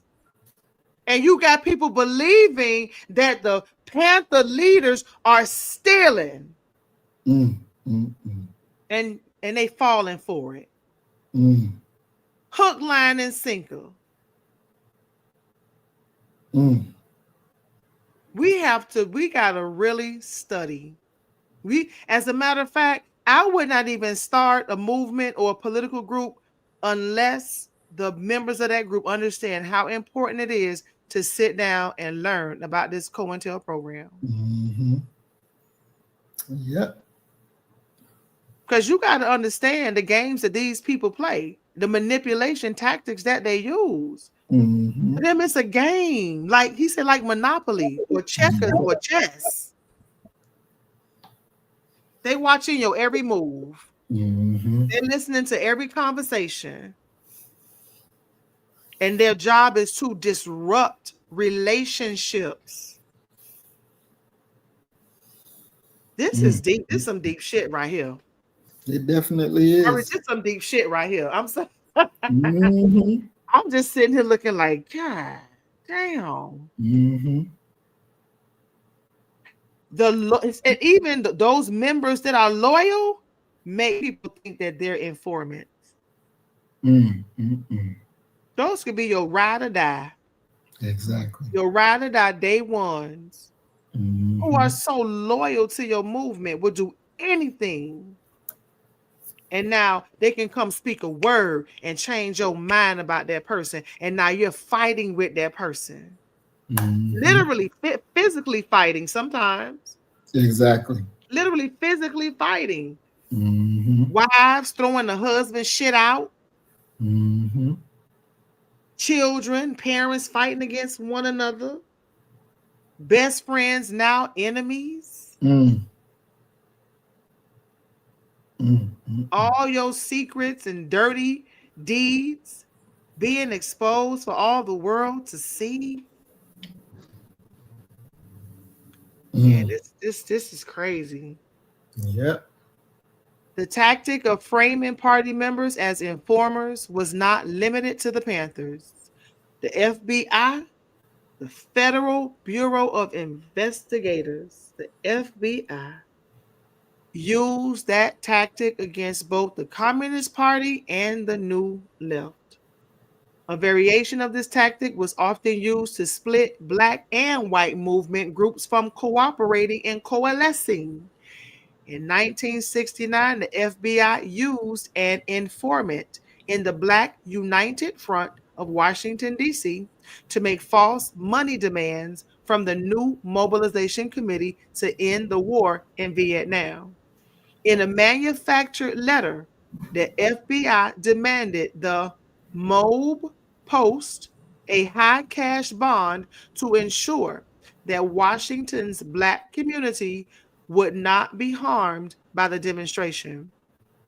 That action succeeded in creating tension between the Mobilization Committee and the Black United Front and diverting energy from building the largest anti-war demonstration of the 1960s.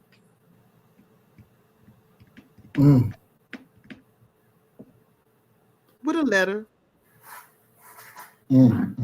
Just a piece of paper and a pencil. Not an AK-47.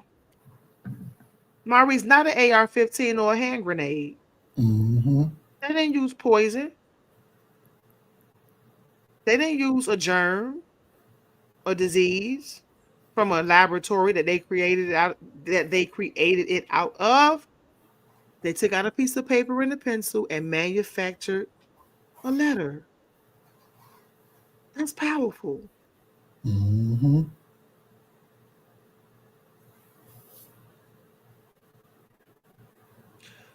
Such Black propaganda was also used to create friction between the Students for a Democratic Society, better known as SDS, and the Black Panther Party. Hold on. Selected informants. Let me see, where am I? Selected informants within the Illinois chapter of the Panthers were instructed to create a dynamic through the use of lies that would stop the Panthers and SDS from working in a political coalition. And remember, they had thousands of informants. People out there committing crimes. Yep. You're going to go join that group and you're going to tell us what's going on. And then we're going to tell you what the fuck we want you to do. Or you're going to do this 5-10 years. You got anything you want to say? You know, it's very interesting looking at the Black United Front and how this one informer in a letter can work so deviously to bring about a split between groups who supposedly had the same enemy,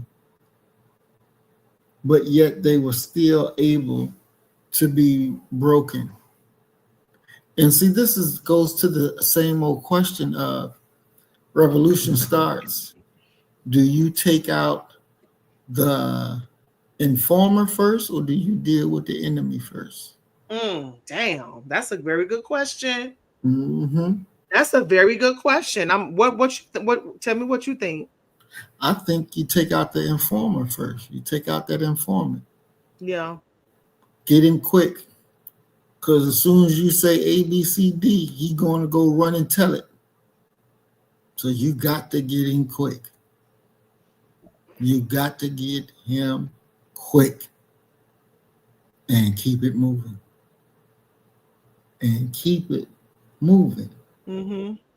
Because they're very successful at being able to put wedges between people. Yeah. And especially Black people, because you don't trust your other black brother or sister, no way. Because you don't even trust yourself. You don't even trust yourself. Because you don't love yourself. And the enemy rides to perfection when you don't love yourself, because you're not going to protect yourself and you're not going to see yourself as your brother or as your sister. And you'll be talking about them behind their back, killing them every damn day.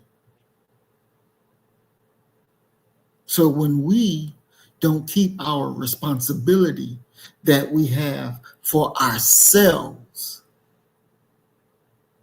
ain't nobody else going to keep their responsibility that they owe to us.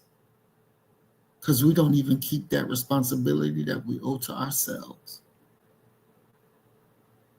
And this is how they can split two groups up, how they can split one group and tear it to pieces, because you don't love each other and you don't love yourself like you should. And this is why the Honorable Elijah Muhammad gave us those restrictive laws. No gossip, no slack talk. Why? Because it destroys organization. It destroys love. It destroys the bond that you have to have for one another. That's why it's a restrictive law that, hey, we don't do this here.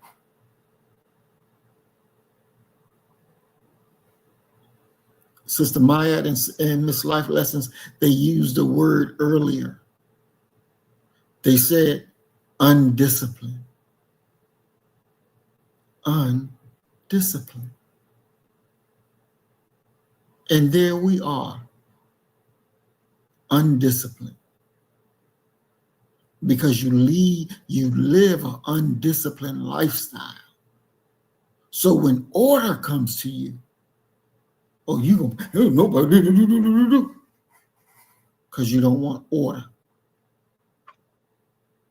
You have to realize this enemy has order. They create chaos and confusion,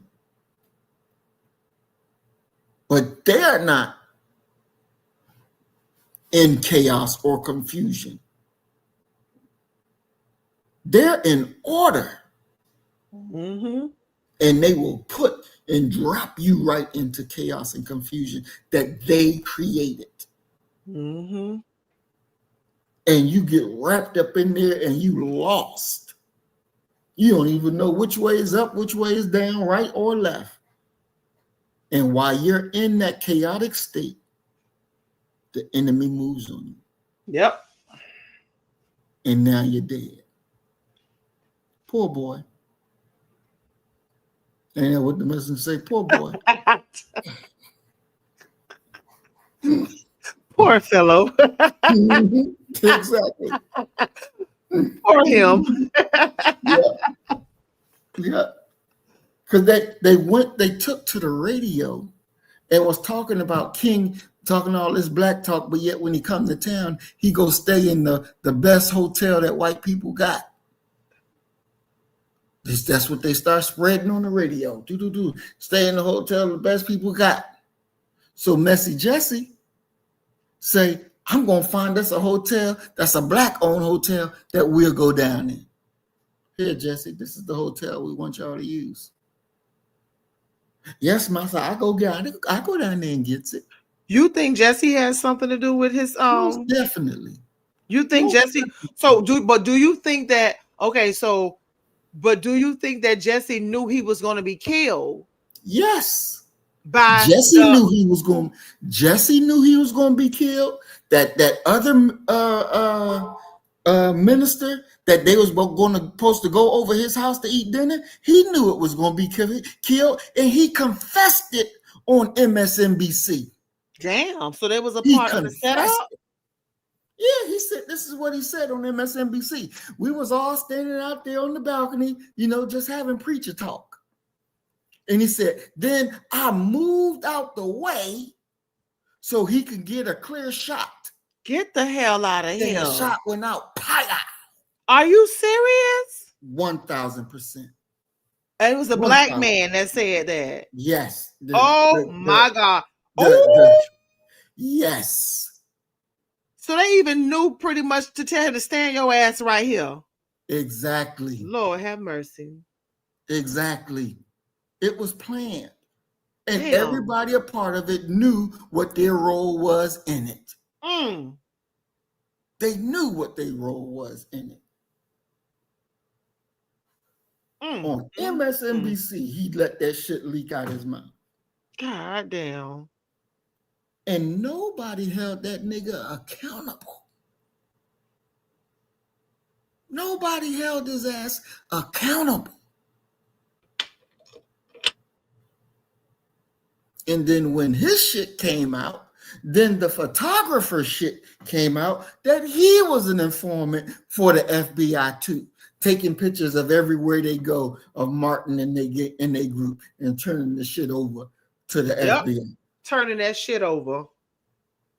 And they just sitting back watching. Exactly. Checking off the stage. They had 4 stages. Mm-hmm.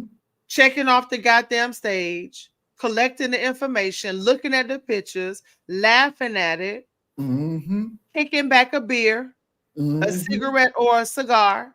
Yep. Get your paycheck, your retirement package, and you just live happily ever after. Exactly. With that invisible hand that we spoke of. Because that was part of the agenda, to do it, but to make it seem as if they had nothing to do with it. Exactly. Exactly. Yep. This thing is deep and it's real. And what's our brother name? Dick Gregory. He the one pointed the shit out and played the damn clip from MSNBC. The shit is on YouTube circulating still. Yeah. Was so in addition to what you just said about Jesse Jackson, why else would you consider him to be messy? Because Jesse, if you King didn't like Jesse. King knew Jesse was just out about the money. When King got killed, Jesse got $1 million. Wait a minute, stop. When Martin Luther King Jr. was assassinated, yes, Jesse Jackson received $1 million. $1 million for from who? From some rich white dude for his organization now, the Rainbow Push organization. Then he blew the fucking money and was supposed to be investigated, and the shit just went away. So do you think they paid him off for helping to set up King? So he got $1 million. He got $1 million payoff for helping to set up King. Yes. This is the nigga who got the fucking hotel. It was that nigga who drew. There was gangs in the hotel that was quote unquote protecting King. It was Jesse Jackson who made them leave the hotel, had them kicked out the damn hotel. Gangs, Gangs? Yes. Hold on. So street gangs were protecting Martin Luther King Jr.? Yes. Yep. And Jesse got their ass kicked out of the hotel. What? Yes. So he was in on that shit the whole fucking time. He's the one who ran up the balcony after the shots went out, put his hands in King's blood, put it on his chest, and ran to the goddamn phone to call Coretta. You motherfucker. So, okay, wait a minute. Okay, stop. Life said, we failed Marcus Garvey. We did. I'm getting back to where you are, Maurice. We did fail Garvey. In Jamaica, they big up Marcus Garvey a lot. If you ever go to Dunn River Falls, they have a nice little cute picturesque memorial of their national heroes, and Marcus Garvey is one of them. But Jamaica paid no attention to Garvey at all. And she Life also said she does not trust Messy Jesse. And Prolific said, my little black hometown in Michigan has never trusted Jesse Jackson. We literally chased and ran Jesse out of our town. Maurice, I didn't know that. We got to explore that one. We got to explore this one day. We got to talk more about this. Jesse ran the gangs out So he had no covering, no security. Mm-hmm. And so they plotting and planning against him, knowing that he was going to be assassinated. Yep. And you said he did what with the blood now? He put it on his chest? Yep. For Yep. what? Because he's saying that he was right there when it happened. Then he wasn't up there with King. King didn't die in his arms. But that's how Jesse was explaining the story to Coretta. Because his ass ran to the phone to give her a call. To call Coretta to let her know that her husband had been assassinated. Exactly. But failed to mention that he had something to do with it. Exactly. And got paid $1 million. Exactly. What did the other guy get? I'm not sure what he got. But he got something. So the gang, so Maurice, the gang members, what did they? Because if I was in the gang member and I know that Martin Luther King just got assassinated, I'm gonna beat the shit out of Jesse and the other guy. Mm-hmm. What happened with that? Nothing. That's some bull. This is why I say there's no accountability. It's just the same thing that happened with Fred. When they killed Fred Hampton, there was no response. No response, huh? Nope. Now Fred was supposedly had all the different races together, coming together as one, power to the people. But when they killed him, nobody did shit. There was no response. No response with Malcolm too, right? Was there a response? They burned down the mosque. They firebombed the mosque in New York City. They sent some death threats to the Honorable Elijah Muhammad, saying that they was going to kill him at Savior's Day. But of course, they didn't. They didn't even come to Savior's Day. But they did burn down the mosque. They did do that. But that was it. That was it. Wow. Yeah. They just did the same shit to Dr. Khaled. They just did the same shit to him. And there was no response. There was no response. Why? Malik working with the enemy. Dr. Khaled's son working with the enemy. His so-called wife, the enemy. And let that shit go. Maurice, can I ask you a question? Yeah. That's what I was thinking. Do you think that COINTELPRO got into the ear of Wallace Muhammad, Elijah Muhammad's son? Of course. Yes. Wow. Yes. They got into his goddamn ear and turned him against his own daddy. Yes. Okay, so here, let me share my screen. Thank you very much, Prolific. Hold on. My muscle, I'm about to have a muscle spasm from the gym. My trainer is borderline crazy. Some of the shit he had me doing, my leg about to have a spasm. Okay, here is, okay, this is the best I could do. Hold on. This is the best I can do because it's getting kind of late. But you probably have seen his face before, Maurice. I have not. This is Samuel Kyles, civil rights leader, Samuel Billy Kyles. It said he died. He was with Martin Luther King in Memphis. Can you see him on the screen? Yeah, that's the nigga that was on MSNBC who confessed that he moved out the way so that they can get a clear shot. And nobody stomped a mud hole in his ass. Nope. Man, if that was my daddy, I would have punched. I would have met that nigga. I would have pulled up. Mm-hmm. If MLK was my daddy, good, bad, orgy, I didn't give a fuck. I would have pulled up. You said what? Mm-hmm. Baba. Yep. I would have pulled up on his ass and beat the shit out of him. Mm-hmm. This is him? That's him. That is him. Wow. That is him.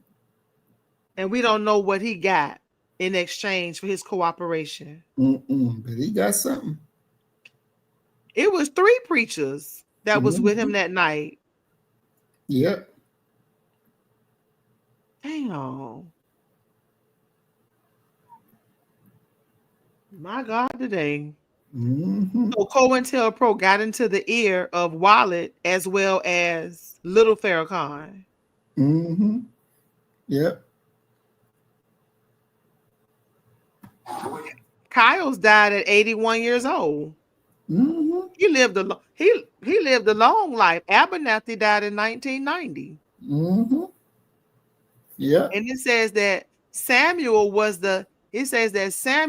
he was the last surviving witness to the motel room conversation or something like that. So they live very long lives with this lie. How could he live with himself? Yep. Damn. We gotta find what he said so we can play it. Oh, I already got it. Hold on a second. Did they go to the funeral? Of course he was there. Lord have mercy. Yep, he was right there.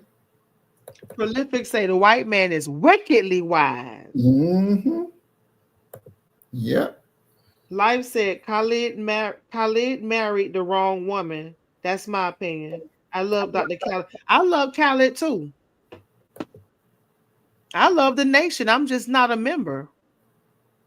But I love the nation. I love Elijah Muhammad, Minister Louis Farrakhan, Malcolm X, Khalid. I love all the greats. I don't agree with some of the things that they did, but I love my brothers, and nobody can change that.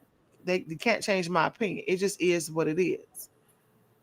Because none of us are perfect. We can strive to be, but we have our imperfections. Khalid was phenomenal. He was a man's man. And have you seen that video when Khalid did? He was giving that speech, and Little Farrakhan was behind him, walking back and forth. He was being trained and groomed. That was a special moment.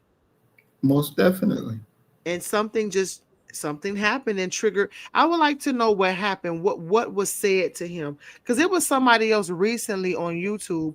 They were talking about Khalid's son, and they were saying some really not nasty things about him, but some discouraging things about him. Like, it's not a secret, and that was surprising to me because I didn't know.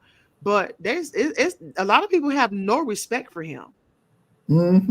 Oh, and I didn't know that until you shared that information with me. But a lot of people don't have no goddamn respect for that man. No. Nope, not at all. Big buddies with Bill Clinton. Nope. Yeah, she said Life said he married the wrong woman. Because remember, Life, I don't know, when we did the Fall of America, Maurice was talking about how the wife helped poison him. Either she helped poison him or she did poison him. And we don't even know where this woman is.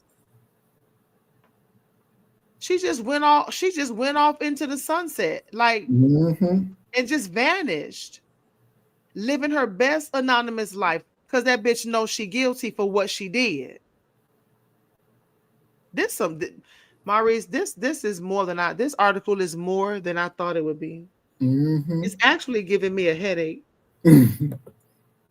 Now I got the clip of the confession. So let's it's not that long. It's just 3 minutes. Let's look at it.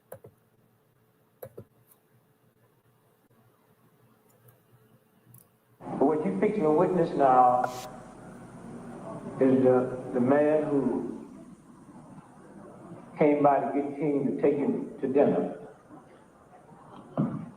And 30 years later at a press conference, he slipped because God do baffle your mind sometimes. You look.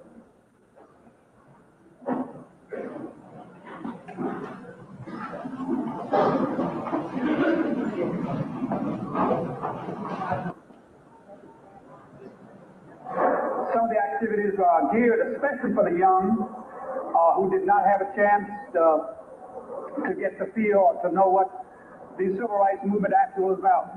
Even as they marched, now they could have stopped in a hotel, but when you think about marching from Memphis to Jackson or Jackson to Memphis, that was a hotel. You stayed in churches, you stayed in people's homes, and that's how we got over. That's how we got through. The struggle was a spiritual struggle. You couldn't pay people to do what we had to do. You couldn't pay people to stand before mad dogs and fire hoses and billy clubs and cattle prods. It was strictly a spiritual and moral movement.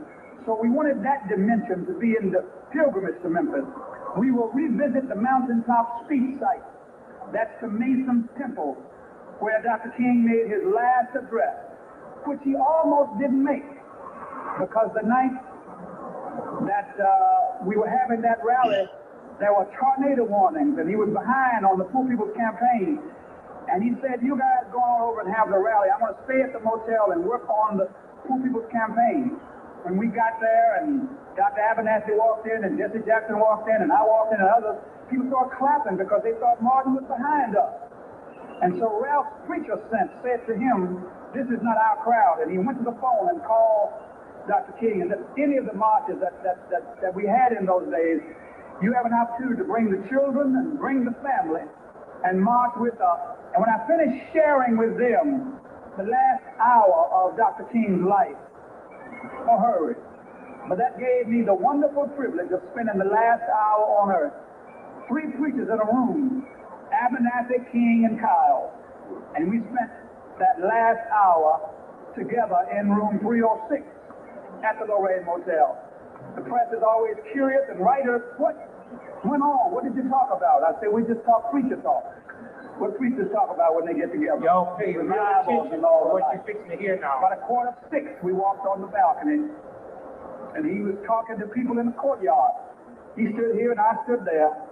Only as I moved away, so we could have a clear shot, the shot rang out. Thank you. I turned around and then I knocked him back on the balcony. Listen. Oh. Wait, listen. Listen.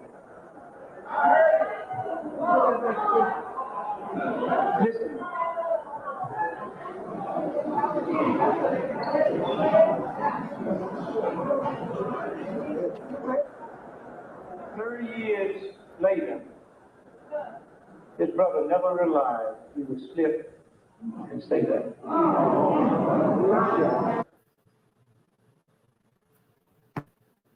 Well, he did say he stepped aside so he can get a clear shot. Exactly. His confession, right then and there. On MSNBC, he just confessed. He didn't realize he was going to confess, but he did. And nobody moved like, nigga, what? What the fuck you say? Right.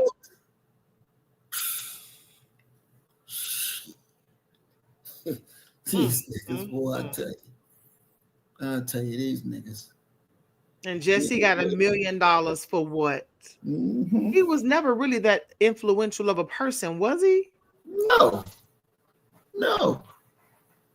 Nor was Al Sharpton. Mm-mm. Nope. Not at all. Not at all. You know, when Brother Prolific said that they ran Jesse Jackson the hell out of there, that's a good damn thing. Because they ran his ass out of Ferguson too. Told him, get your ass the fuck out of here. They ran who? Kyles out? Samuel Kyles? No, they ran Jesse Jackson out. Oh, they ran his ass up out of Ferguson? Mm-hmm. Just like they ran Jamal, the pastor Jamal, exactly. I forgot his name. Jamal Bryant. Remember they ran his ass off the block? Mm-hmm. Get your ass out of here with that bullshit. Exactly. He thought he was going to come through the hood with that dumb shit. Exactly. Get your ass up out of here. Mm-hmm. Exactly. So go ahead. I'm sorry. No, I was just saying it's time for us to take control and to stand up and be men and do what needs to be done, because we've been betrayed so many times. Oh, brother Prolific said he's from Benton Harbor, Michigan. Wow, bro. You have a, and I know you know the minister there that went to jail. They sent him to jail for supposedly, quote unquote, falsifying election paperwork. And he was set up. They sent an enemy in to do that. But the brother turned in the sheep. Yes, Brother Marcus is the mayor, definitely. I can't remember. I don't remember the name of that preacher out there that was always into politics trying to make things better. And Reverend Pinckney, yes, that brother right there. I love that brother. I love Reverend Pinckney. He's a good man. It's just a goddamn shame. You know, we got to be more security minded and not allow anybody in amongst us, because the enemy sends them in like a flood, and sent somebody there, and Reverend Pinckney wound up back in jail. We have to be wise. We have to be wise. You need to check people out thoroughly, and see exactly who's pulling their strings. Oh, wow, he recently passed. May Allah be pleased with our brother, Reverend Pinckney. Wow, I didn't know that. Damn. May Allah be pleased. He loved our people, that's for sure. That's for sure. All right, sis, you got it. Hold, I was just looking at something. We're going to close out on this. We're going to close out on this right here. Okay. What in the hell is this? How could we listen or trust anybody who look like this? Show Al Sharpton big fat ass.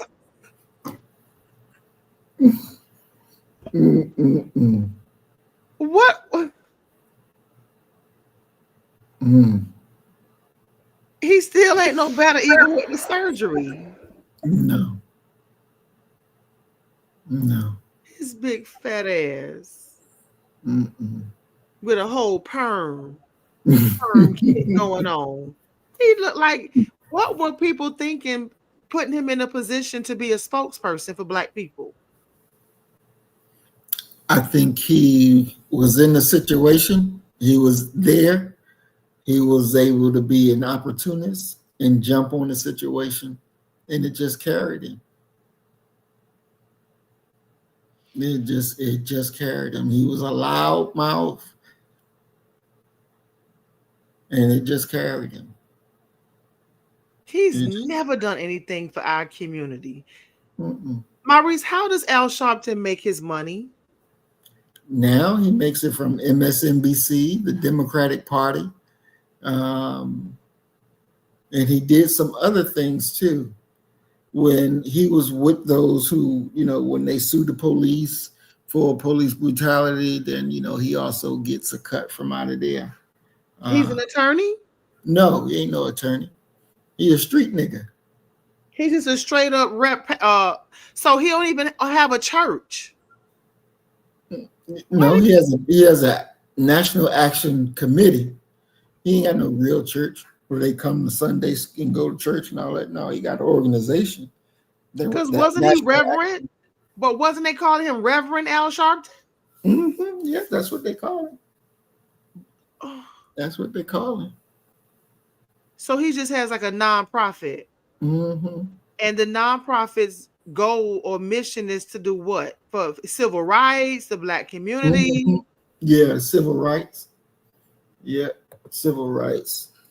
Really? And yeah. Nah. I could just look at him and tell. Like I don't know of a time where he did something phenomenal to change the condition of our people. Mm-mm. He's just a voice and not a strong one at that. Mm-hmm. Prolific say Black people should not trust no Black man with a perm. Mm-hmm. Yep, I agree. I agree 1,000%. Whoa. Yep. Well, part 3 got to come back for a part 3. Mm-hmm. Definitely. Mm-hmm. So now I don't have anything to close out. I think I pretty much said everything as we went through this reading. Mm-hmm. I guess the biggest part for me tonight, my biggest takeaway is to be very careful when, not that I join organizations because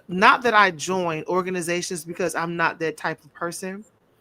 However, there are times where I do go out and hang out with the Nation of Islam. Sometimes if I have time, I'll hang out on a Friday night at their self-improvement lessons. And I really have a good time meeting people and being able to join in the conversation. However, for me, I have to understand that no matter if I'm just hanging out, having a good time, socializing in different Black communities and their churches, their mosques, not a church, but a mosque, or, maybe a lecture or something like that, to be very mindful of who the enemy is and the tactics that they use to bring about division, and the fact that there could be people sitting in that audience whose job it is to cause division and also gather information that could be used against me. So I will take that with me to my grave. Just be very careful of my surroundings, the people that I meet, the places that I go, because they have people in position to collect information. And I don't want to be a part of that. So, because like they say, they hold back nothing. Mm-hmm. They hold back nothing. If they want to meet that agenda, they will do it. Mm-hmm. And so it's just, for me, my biggest takeaway is just to be careful. Mm-hmm. Exactly. And for me, it lets me focus even greater on our understanding. Because the Most Honorable Elijah Muhammad said, there can be 10,000 at my door and I will not be afraid. He said, and I will not be afraid. He told the Honorable Minister Louis Farrakhan, if Allah can't save me, He can't save you. And Allah saved the messenger and the minister. And I asked Doc on Sunday, I said, Doc, what was the difference? Why were they so able to destroy, the U.S. government was so able to destroy all these organizations so thoroughly, that the only organization that's still moving and up and running is the Nation of Islam? What is the difference? Why is that? Now, I knew the answer to that question, but I wanted to know what was Doc's perspective on it. And Doc said, because they have a real God. Because they have a real God. So understanding for us that God came in the person of Master Farad Muhammad, and he has the ability to save. We don't have fear. And we must move out exactly like that. This is why you ain't no nigga. This is why you ain't no nigga. And we have to understand that whatever this enemy brings, we will defeat it. We will crush it. When you look at what Wallace D. Muhammad did with the millions he was left, and how quickly it went away, how quickly did believers begin to follow a white man who thought he was God, and then was slaughtered. And then was slaughtered. And then the minister coming to himself and bringing the Nation of Islam back up out of the crushing defeat. Know that this is our day. Understand the tactics of our most virulent enemy. Understand them. Understand what your job is in this hour. And let's get to work and let's get it done. Because we're on deck now. We got to handle our business. And we can't punk out. Our God hates a coward. Remember that. Our God hates a coward. I want to thank Miss Life Lessons number 3 for being here today. Peace and blessings, Queen. It's always good to see you and have you around with us. Brother Prolific, peace and blessings, big bro. We're glad that you're here with us as well. Who else we got up in here? We have Big Brother Willie Rivers. Peace and blessings, Big Brother Willie.